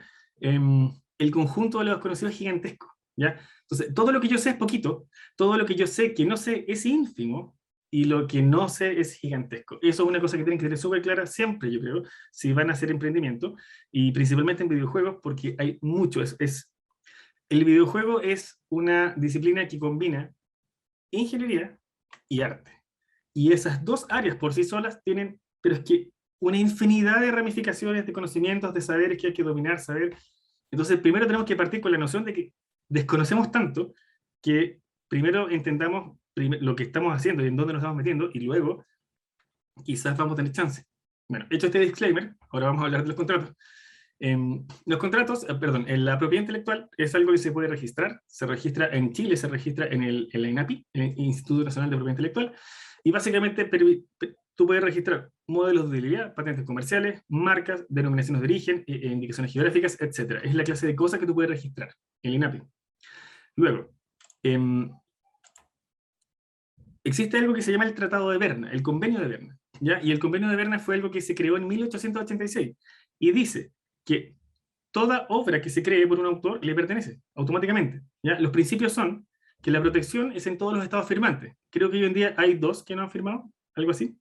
Se puede googlear ese dato, pero prácticamente es todo el planeta. Incluso China, que tiene tan malas prácticas con la propiedad intelectual, firmó el Tratado de Berna. La protección es automática, ¿eh? Es informalidad. Si yo dibujo estos garabatos que yo acabo de dibujar en esta hoja acá, eso están protegidos por el Tratado de Berna, ¿ya? Automáticamente. Esa no es formalidad. Y la protección es independiente de las reglas del Estado local, a menos de que explícitamente las quiera pisar. ¿Por qué les hablo del Tratado de Berna? Porque el Tratado de Berna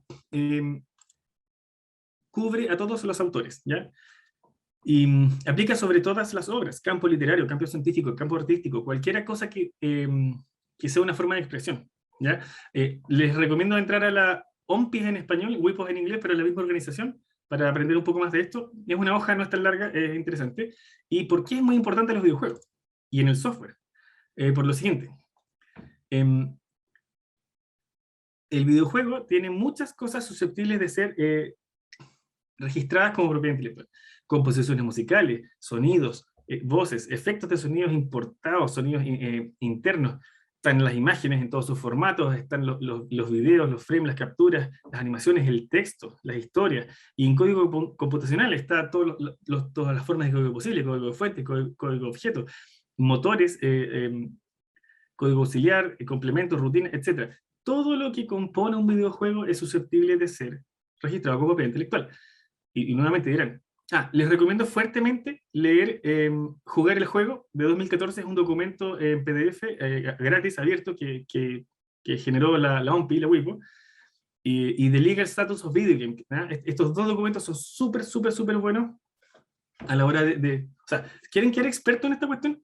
Léanse a conciencia The Legal Status of Video Game y van a quedar súper expertos, porque eso automáticamente los pone en el 3% de los desarrolladores de videojuegos de este país que se hizo la ley. O sea, realmente eso les va a dar una idea muy profunda de cómo es la cosa.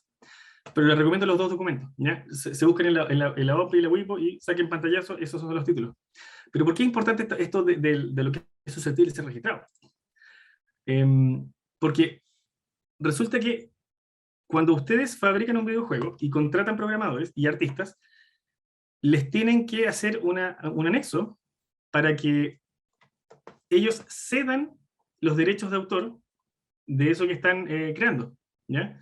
Se llama cesión de derechos, porque si ustedes no hacen eso, y se ponen a crear un videojuego, y lo terminan, y está listo, y está bonito, y se lo van a ofrecer a un publisher, los derechos no son de la empresa que va a negociar con el publisher, los derechos son de, anda a saber tú cuánta gente participó. Y un publisher jamás va a hacer un negocio con una ensalada de gente. Los publishers son empresas, y las empresas hacen negocios con empresas. Por lo tanto, el objetivo de formalizar un emprendimiento de videojuegos es que todos los esfuerzos de desarrollo financiados por el capital que sea que encontraron queden explícitamente, contractualmente dicho que le pertenecen a la empresa. Y la empresa es la titular de los derechos de autor, y esa empresa con esa titularidad en mano puede ir a negociar con un publisher, ¿ya? De otra forma, jamás van a encontrar un publisher que los tome en cuenta. Los documentos más utilizados, digamos, que más les va a tocar, estos no son los únicos, hay muchos, pero los más utilizados son los SLA, los Service Level Agreement, o el acuerdo de nivel de servicio, los NDA o MNDA, que son básicamente Non-Disclosure Agreement. Si queremos conversar de algo sensible en términos de secreto industrial, tenemos que firmar eso para asegurarnos de que no vamos a perder control de información sensible. El MNDA es mutuo, o sea, tú no puedes decir nada, yo no puedo decir nada. El NDA es como vertical, es como, tú no puedes decir nada de la conversación que tenemos, pero yo puedo hacer lo que yo quiera, ¿ya? Esa es la diferencia. El MOU es una especie como de mordisco que no saca pedazos, es un Memorandum of Understanding, es como un documento que dice, vamos a dejar por escrito que tenemos ganas de hacer cosas juntos, pero no nos obligamos a nada. Pero es sumamente útil para acercarse, ¿ya? Sobre todo para traer proyectos a las empresas, para hablar con otras personas. Sirve para los KPI, generalmente a los stakeholders les gusta que uno firme un Memorandum of Understanding, porque quiere decir que está haciendo redes. Y finalmente, los EULA, los clásicos EULA, todos les ha tocado pasar por un EULA porque básicamente es un End User License Agreement, es decir, si usted está de acuerdo con esto, puede usar esto, y si no está de acuerdo, absténgase. Generalmente aquí se indica, usando este juego, su información será recolectada por Google. ¿Por qué? Porque este juego, para monetizarlo, tiene las herramientas de Google de anuncios, ¿ya? Ese es el tipo de cosas que van en el EULA. Estos son los documentos más típicos que se van a encontrar. Y finalmente, bueno, los términos y condiciones, la política de privacidad, la cesión de derechos que yo les decía, ¿ya? Y esto es importante por el convenio de Berna, en donde tienen que las personas que trabajan en una empresa ceder los derechos de toda su obra para que la empresa, digamos, pueda ser dueña de la propiedad intelectual, ser titular, y con eso negociar cosas, ¿ya? Y ustedes dirán, oye, pero ¿y dónde quedo yo? No, lo que pasa es que la autoría de algo no te la pueden quitar.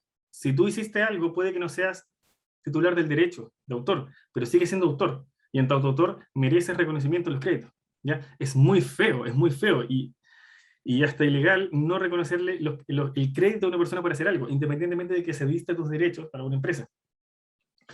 El licenciamiento de la propiedad intelectual, los license copyright, que es lo que preguntaban de qué pasa si yo quiero hacer un videojuego no sé, de unos dibujos animados, o de un jugador de fútbol, qué sé yo, o de un personaje famoso. Bueno, los derechos, la propiedad intelectual se puede licenciar para hacer videojuegos. Y finalmente está el trade secret.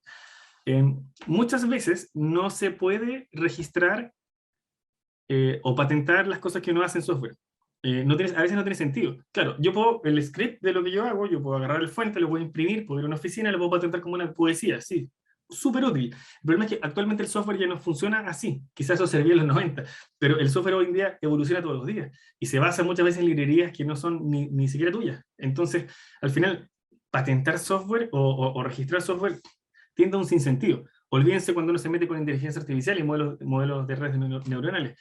Entonces, en este caso se usa el trade secret, que básicamente es que las ideas son secreto comercial, y hay que lo son cuando te ofrecen una ventaja comercial, y hay toda una serie de técnicas para ejercer ese trade secret, que no viene a cuento que yo se las detalle, pero esas son las formas, digamos, de contractuales que existen cuando uno quiere hacer videojuegos, y son súper importantes, porque si uno quiere hacer un videojuego y quiere ganar plata con él, necesita un publisher, y si quiere ir con un publisher, tiene que al menos conocer esto. Esto es la punta del iceberg.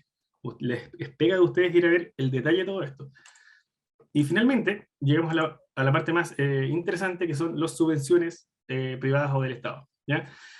Son básicamente recursos que provienen de entidades públicas o privadas, se accede a ellas por concurso, y no se intercambia un porcentaje de las ganancias. Ellos no son socios, sino que te dan ese dinero porque ellos tienen un fin distinto a a ganar dinero con esto. ¿Ah? El Estado porque quiere fomentar un ecosistema, porque quiere agrandar la economía, o un privado porque quiere agrandar su, qué sé yo, catálogo de productos disponibles. La desventaja es que generalmente son difíciles en tiempo de desarrollar. Una postulación exitosa a este tipo de fondos toma mucho tiempo, es harto trabajo hacerlo bien, y uno no va a invertir todo ese trabajo por probar. Entonces es una dificultad moderada, ¿eh? Toma tiempo hacer una buena postulación. La segunda dificultad, y esta es más complicada, es que son estacionales. Generalmente estos fondos están abiertos 2 veces al año. Y comprenderán que en esta época de la modernidad y posmodernidad, la velocidad es una cuestión brutal. El cambio es exponencial. Si yo tengo una idea tecnológica disruptiva, vanguardista, yo no puedo esperar 6 meses a que se abra nuevamente el concurso, porque 6 meses después otro ya se le ocurrió, lo hizo y me ganó. Entonces, esas son las desventajas, ¿ya? Pero son una fuente de apoyo y hay que aprovecharlas. ¿Cuáles son estas? Corfo tiene montones de líneas. Hay una particularmente para videojuegos, es muy poquita plata, eran como 16 millones de pesos, pero no es la única línea con que se pueden hacer videojuegos, también se pueden hacer videojuegos educativos. Hay muchas oportunidades en regiones y hay muchas oportunidades para las mujeres en Corfo. Cercotec es otra fuente de financiamiento, son para proyectos más chiquititos, pero con fondos Cercotec se pueden hacer cosas como habilitar una oficina o comprar hardware. Luego están los fondos de la cultura y esta es una historia muy bonita. La VG Chile, en algún momento, ganó la batalla política de establecer que el videojuego es un arte. Si bien un graffiti puede ser vandalismo, no todos los grafitis son arte. Hay graffiti que es sublime y eso es arte. Pasa lo mismo con el cine y pasa lo mismo con los videojuegos.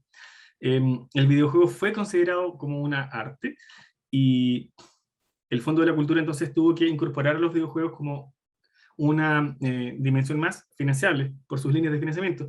Y aquí hay buenos fondos, hay cosas bien interesantes. Tienen que meterse a la página de los fondos de cultura y estar revisando constantemente. Finalmente, voy a mencionar uno porque son infinitos, pero los Epic Mega Grants, estos son los más famosos. Ellos es un grant. Fíjense, uno postula, ellos te dan dinero para hacer algo interesante, no necesariamente relacionado con videojuegos. Hay una oportunidad de encontrar financiamiento. Pero como siempre, postular a este tipo de fondos es costoso en tiempo, entonces hay que haber un trade-off de si me conviene o no. Y bueno, llegamos a la parte de las preguntas. Aquí tenemos en el chat, voy a leer algunas preguntas que tenemos, Cristian. ¿Con principios de propiedad intelectual industrial se debe legalizar? ¿O son solamente principios? Dice Marcelo Sagredo. Como principio, pero propiedad intelectual industrial se debe legalizar. No entiendo muy bien la pregunta. Quizás se pone el audio y él la Marcelo, si puedes abrir tu micrófono y la haces personalmente. Tenemos otra de Iván Espinosa. ¿Acá? Adelante, Marcelo. ¿Me escucha? Adelante. Sí. Sí, no, lo que pasa es que quería saber que como hablaba de los principios del Tratado de Berna, pero después lo explico bien, con el tema de los copyright, por ejemplo, que una cosa son los principios y otra cosa es que esté legalizado o escrito, como se dice en buen chileno. Pero eso ya lo explico. Es que una pregunta que había hecho cuando comenzó a hablar de los principios de Berna, pero después quedó bien explicado. Así que súper. Gracias. Qué buena pregunta la de Rodrigo. ¿Qué puede ser rupturista hoy en videojuegos? Hoy en videojuegos, sí. Yo creo que hay dos dimensiones de ser rupturista. Hay una dimensión de la novedad y hay una dimensión de la rebeldía. ¿Ya? Yo soy de los que cree, hay otros que podrían creer lo contrario, gustoso podría enfrentarme en un encarnizado debate defendiendo esto, de que la creatividad no tiene límite. Así el que me diga que no se puede, no se me ocurre, a él no se le ocurre, pero no es posible. Entonces, en estas dos dimensiones de rebeldía y de innovación, yo creo que si queremos ser rupturistas en términos de rebeldía, tenemos que buscar los tabús de la sociedad, ¿ya? Y tratar de hacer algo disruptivo en términos de romper con esos tabús, ¿ya? Una cosa que hoy en día en realidad no es rupturista, pero en su momento pudo haberlo sido, es un videojuego que era como My Dad, era un videojuego en donde tú le buscabas pareja a tu papá, porque tu papá era gay, entonces tú le buscabas pareja. Entonces era un videojuego de citas, en donde tú tenías que buscarle pareja a tu papá y tú eras su hija, ¿ya? Eso ya no es tan rupturista, pero tuvo el potencial de ser muy rupturista y rebelde en alguna época. ¿Se fijan? Ese es un ejemplo. el ejemplo de la innovación es, bueno, innovación, es tratar de hacer cosas que no se han hecho hasta ahora. Anda a saber tú qué cosas son esas. Por ejemplo, el videojuego más rupturista que he visto hasta ahora, que me encantó, que lo vi hace poco, no me acuerdo el nombre, es un videojuego en donde tú eres un gato. Un videojuego en tercera persona y tú eres un gato. Y un gato no dispara. No dispara. Oye, ¿y qué va a ser entretenido ese juego? Oye, entretenidísimo, porque el gato no disparará, pero es un juego de puzzles, y en tercera persona hay un mundo que investigar, y hay toda una historia detrás. Eso me pareció sumamente rupturista, digamos. Hasta ahora yo no había visto que... sí, han habido ejemplos de videojuegos donde tú eres un zorro, un lobo y cosas así. Pero este era un gato en un juego de puzzles. Un ejemplo de videojuego rupturista, Portal. Portal fue un videojuego sumamente rupturista en su momento. Hasta ahora, por ejemplo, yo no he visto nada equivalente en lo elegante a Lemmings. Quizá hay un juego de zombies de hace unos años atrás que se parece al de los Lemmings, que es como una especie de heredero espiritual. Pero ahí no hay límite. Yo creo que los rupturistas en videojuegos, la cancha en donde vamos a ver cosas impresionantes es en el VR, porque está muy joven. Hay muy pocas cosas hechas. Entonces ahí hay un enorme potencial de dejar volar la imaginación. ¿En qué peor? Perdón, no te escuché. ¿En qué? En VR, en realidad virtual. Gracias, perdón. Iván Espinosa pregunta, Cristian, ¿qué recomiendas tu línea Corfo o línea fondo audiovisual y si tienes experiencias o barreras para utilizar Sí. esos fondos? Hizo esa pregunta y yo dije que le iba a responder después. Yo he postulado a fondos del Fondo de la Cultura Audiovisual y Fondo Corfo, pero en Fondo Corfo no he postulado a videojuegos, ¿ya? Porque cuando yo estaba en el desarrollo activo de videojuegos, 16 millones de pesos era una cantidad demasiado insignificante como para darse la molestia. Los videojuegos son caros, pero era porque nuestro esquema, nuestro tamaño, básicamente no hacía que tuviera sentido. Que el fondo que nos daba Corfo se hubiera consumido en un mes y medio o dos, pero hacer juegos es caro, si tu equipo es grande. Pero yo creo que es una excelente oportunidad, yo creo que hay que ir por los dos, porque no hay que regodearse, ¿ya? Obviamente es un esfuerzo en términos de tiempo ir a una postulación, y yo recomendaría primero ir al Corfo si es que uno está en regiones. En regiones hay cierta ventaja. Si es que uno es mujer, o un proyecto liderado por mujeres, ir a Corfo, hay ventaja. En el Fondo de la Cultura es un poco más enredado porque lo que te miden ahí no es el potencial de hacer dinero, sino que el valor en tanto pieza de arte. Y si uno quiere destacar haciendo una obra artística, uno tiene que tener una noción de lo que está proponiendo. Entonces, eso es mucho más complicado. La gente suele mirar a huevo el arte, pero la verdad es que es todo un dominio del conocimiento humano, son saberes que uno no tiene, y probablemente sea más difícil ganarse un fondo de la cultura si uno tiene la idea de hacer un negocio, o el videojuego de mis sueños. En cambio, una línea Corfo, que está mucho más orientada al negocio, hay una buena oportunidad de proponer algo que tenga sentido comercial. Esa sería como mi recomendación. Cristian, nos coloca Catherine Gómez, dice, los semillas sirven para emprender y van en cadena. El abeja es solo para mujeres, en general con 3 a 3,5 millones, pero se lo puedes ganar fondos mayores en la postulación el año siguiente. Puedes ganar un Corfo y un Cercotec al año. Y se puede ocupar el dinero en publicidad, infraestructura, maquinaria y otros. Sí, lo que uno tiene que hacer es entender muy bien para qué te hace el Corfo, qué es lo que te financia, y ponerlo en tu esquema de trade-off. ¿Hago el esfuerzo de postular o no? Porque para ganarse un Corfo hay que hacer un trabajo bien serio. Si uno va a postular porque sí nomás, es muy probable que uno pierda ese tiempo. Y el tiempo, cuando uno está tratando de desarrollar, es lo más valioso que uno tiene. Coloca Catherine el mismo comentario, dice Cercotec es más amigable para postular y Corfo pide hasta grupos sanguíneos y da lo mismo, 1 Sí. millón o 30. Corfo ha mejorado un poco, han flexibilizado las cosas. De hecho, este año como que aflojaron un poquito las cosas. Se pegaron una buena actualizada, el del 2019, en donde al principio te pedían tantas cosas, tantas cartas, que realmente era una barrera de entrada si quería postular. Pero hoy en día el Corfo está un poquito más amigable que antes. No es una plataforma perfecta, si me preguntas a mí, hay muchas cosas mejorables, pero ciertamente está más fácil que antes. Y sí, ojo, los Corfos generalmente tienen una glosa, una partida, que te permite pagar hasta 2 millones en una asesoría de postulación. Y hay gente, yo les digo corferos, no sé si hay un nombre oficial para eso, que se dedica a asesorarte en la postulación. Y acudir a una de esas personas realmente te puede ayudar a que tu proyecto tenga chances de ganar. ¿Y dónde conocer a esas personas? Bueno, hay que ir a las presentaciones de Corfo. Generalmente ellos están merodeando por ahí, por esos pasillos, y como que andan mirando a la gente si tiene cara de emprendedor y como que se acercan y meten conversa. Así que, o te llegan correos, a mí me llegan correos de repente de gente que ofrece ese servicio. Así que no es malo pensar en una de esas asesorías. Total, Corfo la paga. Claro, son 2 millones menos que tienes para tu proyecto, pero probablemente sin esos 2 millones no tendrías proyecto. Cristian, aquí en Chile, es una pregunta que te hago yo personalmente, ¿no hay encuentros de videojuegos como tipo Comic Con acá en Chile, que sean encuentros anuales de videojuegos? Bueno, O de... en Chile está la FestiGame, estaba cuando el mundo no estaba resfriado. La FestiGame era una de esas oportunidades, pero era una feria para el consumidor final. En un par de oportunidades la DG Chile se organizó, y paralelo a la FestiGame, y no relacionado con la FestiGame, generó una cosa que se llamaba BISCON, que era un encuentro de negocios, y en 2 oportunidades lo hizo, fue interesante, sirvió para hacer algunas redes de contacto, pero bueno, ahora con esto de la pandemia no sé cómo esté yendo esas instancias. Hay game jams, generalmente las universidades las organizan, hay cosas a estar pendientes, esas son como las instancias que hay.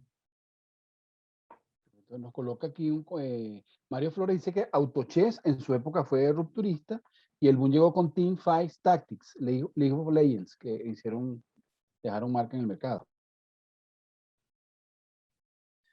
Claro. Es súper interesante el tema de que es rupturista, porque es como decirte, mira, imagínate un color nuevo. Es súper difícil, pero no es imposible. Y todos los años vemos que salen cosas nuevas, y sobre todo en los juegos indie. Hay unas cuestiones muy notables.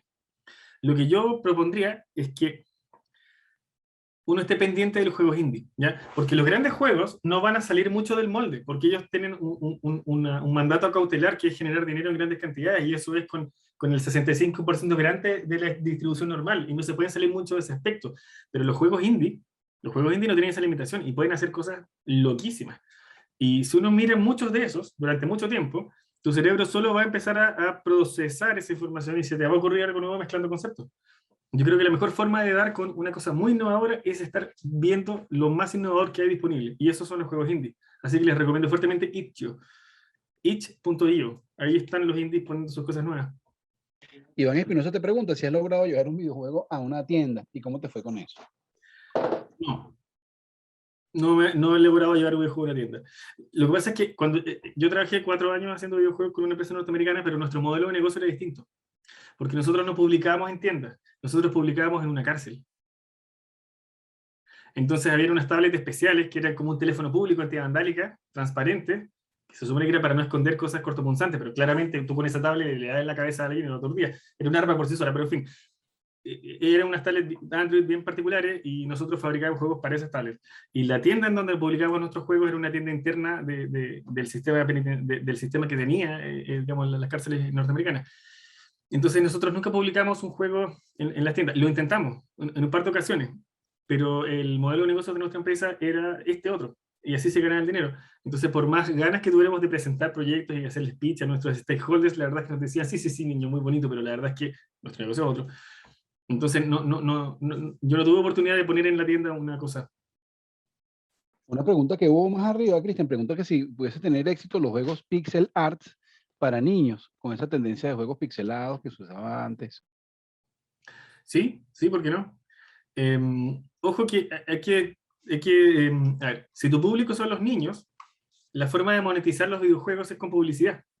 Y hay que preguntarse, ¿querrán los padres de un niño someterlo a la publicidad? O sea, probablemente ese modelo de negocio con niños no sea tan útil. Por otra parte, hay padres que sí están dispuestos a comprar juegos para sus hijos, ¿ya? ¿Y por qué? Porque no todos los niños son neurotípicos, ¿ah? Hay muchos niños con capacidades cognitivas distintas, y hay muchas oportunidades en fabricar juegos para ese nicho de niños que necesitan cierto tipo de estimulación, de trabajo cognitivo en particular. No es llegar a hacer cualquier juego, uno puede ir a la literatura y buscar las cosas que sirven, pero les doy un dato. Los juegos de este tipo, de hecho les doy un dato que escuché hace poco.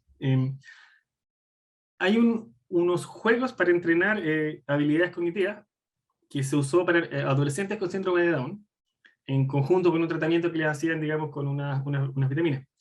Y lo que explicaba el tipo de la conferencia que vi es que los niños al mes 6 dejaban el entrenamiento cognitivo. lo abandonaban, lo abortaban. ¿Y por qué? Bueno, porque el juego era horrible, era más feo que mentirle a la mamá. O sea, eran unos juegos feos, unas gráficas malas, eran aburridos. Claro, formalmente lograban los objetivos de funciones ejecutivas que tenían que ejercitar los niños, pero eran fome. Entonces, claro, pues, obvio que iban a dejar de jugarlo. Si después de 6 meses de jugar la misma cosa fome, es que nadie puede. Entonces, hay una enorme oportunidad de aplicar talento, ganas, creatividad y arte a la rama de videojuegos educativos y principalmente a los juegos educativos en función de niños y adolescentes no neurotípicos. Así que yo les recomendaría que le pusieran un ojo. Y lo primero que me deberían preguntar a continuación, ¿y dónde se averigua eso? Bueno, esta es la parte fea y fome de lo que les estoy diciendo. Tienen que leer papers, buscar la literatura. Google Scholar, y busquen Video Games for Cognitive Training, y empiezan a investigar por su cuenta. Cristian, nos pregunta Iván Espinosa, ¿cómo ves el mercado de realidad virtual en Chile y si es muy costoso producir los juegos? No es más costoso que un videojuego normal.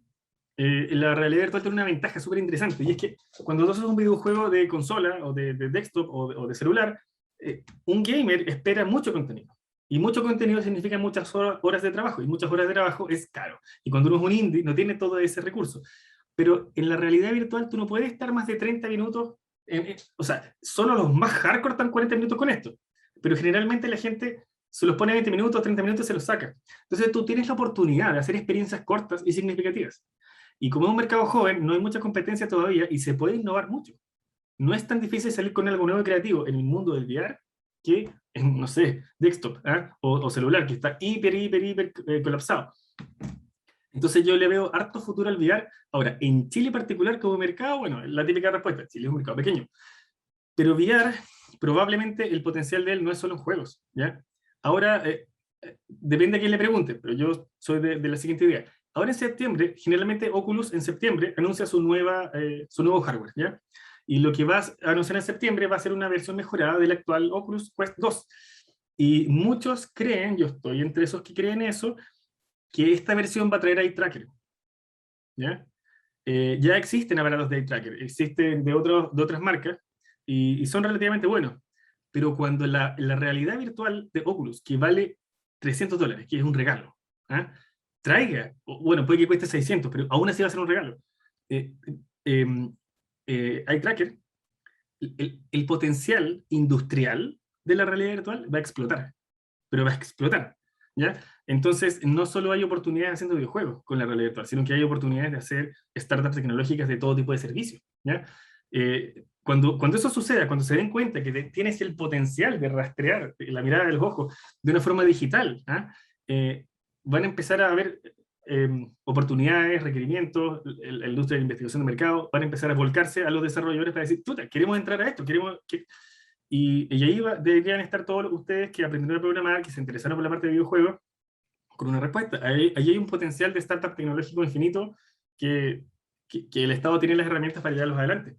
Así que sí, yo al VR le encuentro harto potencial. Una pregunta que te hago yo, ¿tú crees que todos los videojuegos irán como la Xbox a los juegos en nube, que estén disponibles en la nube con el Xbox Pass y que ya no haya más disquete ni juegos en disco? Eso. Sí, yo creo que esa va a ser la tendencia. Si eso no se ha masificado es porque todavía no estamos ahí tecnológicamente con los anchos de banda y con las latencias, pero es solo por eso, ¿ya? El fetiche, la cosa romántica de tener un videojuego, o sea, piensa que yo soy de los nostálgicos que añoran tener un videojuego en caja, o sea, después están los nostálgicos que querían tener su propio cartridge, o sea, y ahora van a existir los nostálgicos de cuando yo tenía mi propia librería de juegos. Porque te ponía a pensar al final, tú querés jugar el juego, a ti no te importa dónde esté guardado. Si total, es una ficción de que esto de que yo compro un juego y son míos. No, uno tiene derecho a utilizar ese juego. Un tiempo, y ese tiempo puede caducar cuando el desarrollador los tiene conveniente. Los juegos no son de uno. Uno compra el permiso para jugarlos un rato. Así que si eso sucede desde tu capacidad de cómputo local o desde la nube, es irrelevante. Yo creo que para allá va. De hecho, nos comentabas en la charla de la mañana que Netflix va a ofrecer videojuegos también en sus servicios. Netflix lo va a sacar también. Sí. Es que tómale el peso a la industria del cine. y tomen el peso del industria del videojuego. ¿Dónde están las lucas? Si tú tienes esa base de clientes, si tú tienes la capacidad instalada, tú tienes los servidores, tú tienes la arquitectura, la espalda comercial, entonces tú puedes pasar rápidamente a ese nicho, sin duda. Yo creo que el primer paso para eso, Cristian, son estas series que pueden tener finales alternativos, ¿no? Tú puedes escoger el final, alterar la interacción de los personajes, que ya está disponible, de hecho, en algunas series infantiles, más que todo. Ahora, el costo de producción de una de esas series es mucho más grande, porque la ramificación de contenido que tú tienes que fabricar es mucho mayor. Entonces, hay una razón por la cual hay pocas de esas, es que es súper caro producirlas, y la verdad es que no necesariamente va a ganar más plata. Entonces, por eso son un par de experimentos, una que otra vez, pero eso no se ha masificado por razones de costos, digamos, comerciales. Y probablemente cuando Netflix lance esto, si es que lo lanza, y si es que está disponible para nosotros en Chile, no se llame Netflix o no esté en el mismo catálogo, sea como un producto paralelo. Y el nicho de gente que quiere ver series va a seguir viendo series, y la gente que juega videojuegos va a empezar a ver los videojuegos, pero está por verse. Google, o sea, si hay un leviatán, si hay un monstruo, si hay una compañía que se puede comer el mundo si quiere, es Google. Y Google intentó hacer juegos en la nube, y no le resultó. ¿Se fijan? Entonces, los juegos en la nube todavía son un reto, y son un reto técnico porque para lograr la masividad que te da los números para que comercialmente tenga sentido, necesitarías esa misma masividad en términos de la infraestructura del acceso al Internet, y eso todavía no existe. Quizás algún día exista. Los que son más viejos se acordarán cuando llegó el Internet a Chile, entonces uno se conectaba por teléfono, si alguien levantaba el teléfono se cortaba el Internet, pero después llegó el ADSL, entonces era Internet por un cable distinto al teléfono y podíamos jugar todo el día, y a la desopilante velocidad de 146 kilobytes. Oye, pero eso era una locura. Y hoy en día eso es una broma. O sea, eso básicamente que te cortaron el servicio. Eso va a seguir aumentando. O sea, en los siguientes años, 5 años, 10 años, las velocidades de descarga van a ser mayores, los anchos de banda van a ser mayores, las latencias van a ser menores. Está toda la industria del Internet satelital con SpaceX, con su Starlink, su constelación de satélites, y esa no va a ser la única. Amazon quiere hacer lo mismo, hay una tercera empresa británica que quiere hacer lo mismo. Entonces, yo creo que el negocio de predecir el futuro es muy fácil perder dinero en esa apuesta, digamos. Pero yo creo que de aquí a 10 años probablemente los juegos de la nube sean una realidad. Mario Flor nos pregunta, Cristian, en caso de querer utilizar un personaje antiguo, por ejemplo el gato Félix, ¿cómo puedo ver que no incurriré en problemas legales por utilizarlo, asumiendo que no están registrados en Chile? Exacto, mira. Existe algo muy bonito, y es que los derechos de marca expiran si tú no lo estás renovando, y la propiedad intelectual de algunas películas expira. Por ejemplo, ¿ustedes creen que Avatar fue grandiosa por lo innovadora? Oye, antes de Avatar vino Matrix, pero antes de Matrix vino Metrópolis, en 1997, por un director alemán que se llama Fritz Lang. Esa película es una disrupción, y esa película es patrimonio de la humanidad. Tú puedes hacer un videojuego de Metrópolis, con María, con la historia, en ese mundo, en ese lore, y no le tienes que pagar derechos a nadie, porque eso ya es patrimonio de la humanidad. Fíjate, las obras van liberándose año a año. No me sé de memoria el dato, pero existe. Todos los años se liberan, digamos, montones de propiedad intelectual. Creo que el gato Félix es uno de ellos, pero hay montones de dibujos animados del pasado que se liberaron también. Si uno está buscándolo y de repente ve que se libera uno, bueno, lo agarra y hace un juego, total. No hay que pagar derechos por esa propiedad intelectual. Nos pregunta un compañero, dice que un sitio que recomiendes para estudiar videojuegos, Cristian, él solo conoce Gama Sutra, alguna página o páginas que recomiendes para aprender sobre videojuegos. Página web, no te podría decir una en particular. He visto que en medium.com hay artículos de muy buena calidad, ¿ya? Y la gente que escribe ahí también escribe de videojuegos. Entonces, si hay algo en Medium, probablemente es valioso. Otra cosa son canales de YouTube, ¿ya? En canales de YouTube hay harta información. Hay mucho en inglés, hay harto en inglés y poco en español. Hay dos en particular que me parecen súper útiles. Hay uno que se llama, lo voy a buscar el tiro. Extra Credits. ¿Ah? Voy a escribirlo aquí. Extra Credits. Busca ese canal. Mira, si tú preguntas a desarrolladores avesados y con experiencia te van a decir que ahí dicen pura lecera. Pero hay excelente material introductorio, a montones de cosas. Te explican mecánica, te explican dinámica, hay mucha información, ¿ya? El otro que yo encuentro que es útil es una cosa que se llama Crash Course, ¿ya? Y Crash Course tiene un Crash Course completo de videojuegos. Cristian, nos preguntó una persona que se llama Roberto Pino, que si tienes, pudiese mostrar algún pedacito de algunos juegos que tú hayas hecho, si tienes alguna, un demo, algo Una que ellos pudiesen pregunta, a ver si, no, aunque no venía preparado, ¿dónde podría sacar una? A ver, ya, creo que sí, creo que puedo. A ver. Permíteme parar de compartir para no mostrar el desastre de mi escritorio, para buscar eso y poder mostrarles. Sí, yo creo que sí tengo para mostrarles de estas cosas. Por mientras les voy a contar un chiste. Mira, la última vez que... No, mentira, no me sé chistes, soy pésimo con los chistes. Pero la ventaja de ser muy malo contando chistes es que, es decir, de ser aburrido, es que cuando tú quieres hacer dormir a tu hijo en la noche, te funciona muy bien, porque justamente ahí la gracia no es entretenerlo, sino que todo lo contrario. En este momento estoy tratando de abrir una presentación para mostrarles una hoja de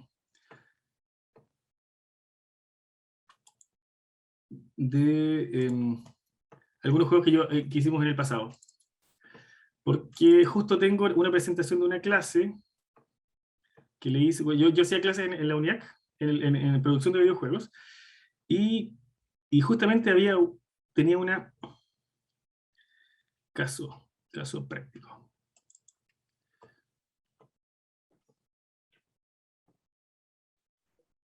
Ya. Entonces ahora voy a compartir de nuevo. Bueno, qué bueno que no se fue toda la gente en esta pequeña pausa de color negro. Esto es un poco la empresa en donde yo estaba, pero aquí me preguntaron por esto. Esos eran los juegos que nosotros hacíamos. Si se fijan, aquí hay una cosa súper mentirosa. Está duplicada la cantidad de iconos para que se vean más. Llegamos a hacer en algo así como 3 años, unos 40 juegos. Entonces, oh, pero ¿cómo tantos juegos? Sí, bueno, lo que pasa es que eran juegos chiquititos, eran juegos súper casuales, eran nivel casuales. Nosotros teníamos el mandato de hacer cantidad, no calidad. Una semana entregamos 5 juegos. ¿Y cómo se hace eso? Bueno, se recurre a assets. Pero también nuestra técnica era siempre estar inventando cosas nuevas, creando. Y el reto era la creatividad, porque estos juegos había que inventarlos. Al principio nos decían, ya, hagan un juego de esto, hagan un juego de lo otro. Pero al final nos dejaron de decir, hagan un juego de esto, y finalmente teníamos que nosotros igual llegar con la cuota. Y inventar toda esta cantidad de juegos requiere de gestión de la creatividad y tener un ambiente en donde la gente se atreva a proponer. Eso eran algunas de las piezas de arte de estos juegos.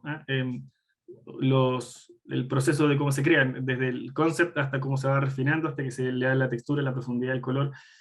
Como por ejemplo esta mujer beisbolista de aquí se convierte en un 3D. Es un concept, el de la derecha es un 3D. Primero se hacen los bocetos, después se ve como las partes para la animación, los huesos que uno en la animación, y después se hacen del mismo, digamos, y se puede animar en 2D. Esos son más o menos los juegos que nosotros solíamos hacer de la otra empresa donde yo estaba. Perfecto, súper interesante. ¿Alguna otra pregunta, chicos, que tengan consultas? Pueden abrir su micrófono o hacerlas en el chat. Ya estamos llegando al final de la actividad. A ver, ¿alguna otra pregunta, consulta? De verdad que, Cristian, muchísimas gracias por la actividad, muy interesante. Hemos mantenido la audiencia enganchada toda la sesión. Se mantuvo y se incrementó un poco más de los que habían ingresado originalmente. Tenemos 54 personas en sala. Wow. Muchísimas gracias a todos por su asistencia y nos hemos mantenido atentos al 100%. Permíteme despedirme de todos, agradecerles su tiempo y su atención, y si quieren entrar en contacto, búsquenme en LinkedIn o busquen mi empresa. Wink, aquí en el botón de pausa. Estamos buscando gente, nosotros nos dedicamos a hacer una cosa que incluye todas las destrezas del videojuego, pero orientado a un producto para vender a nivel industrial, digamos, no para la diversión. Así que sean bienvenidos a acercarse y conversemos. Perfecto, bueno, muchísimas gracias, Cristian. Buenas noches a todos, chicos, por la participación. Les reiteramos que estamos organizando el concurso el concurso de la ICANN Week. El lunes vamos a realizar el sorteo.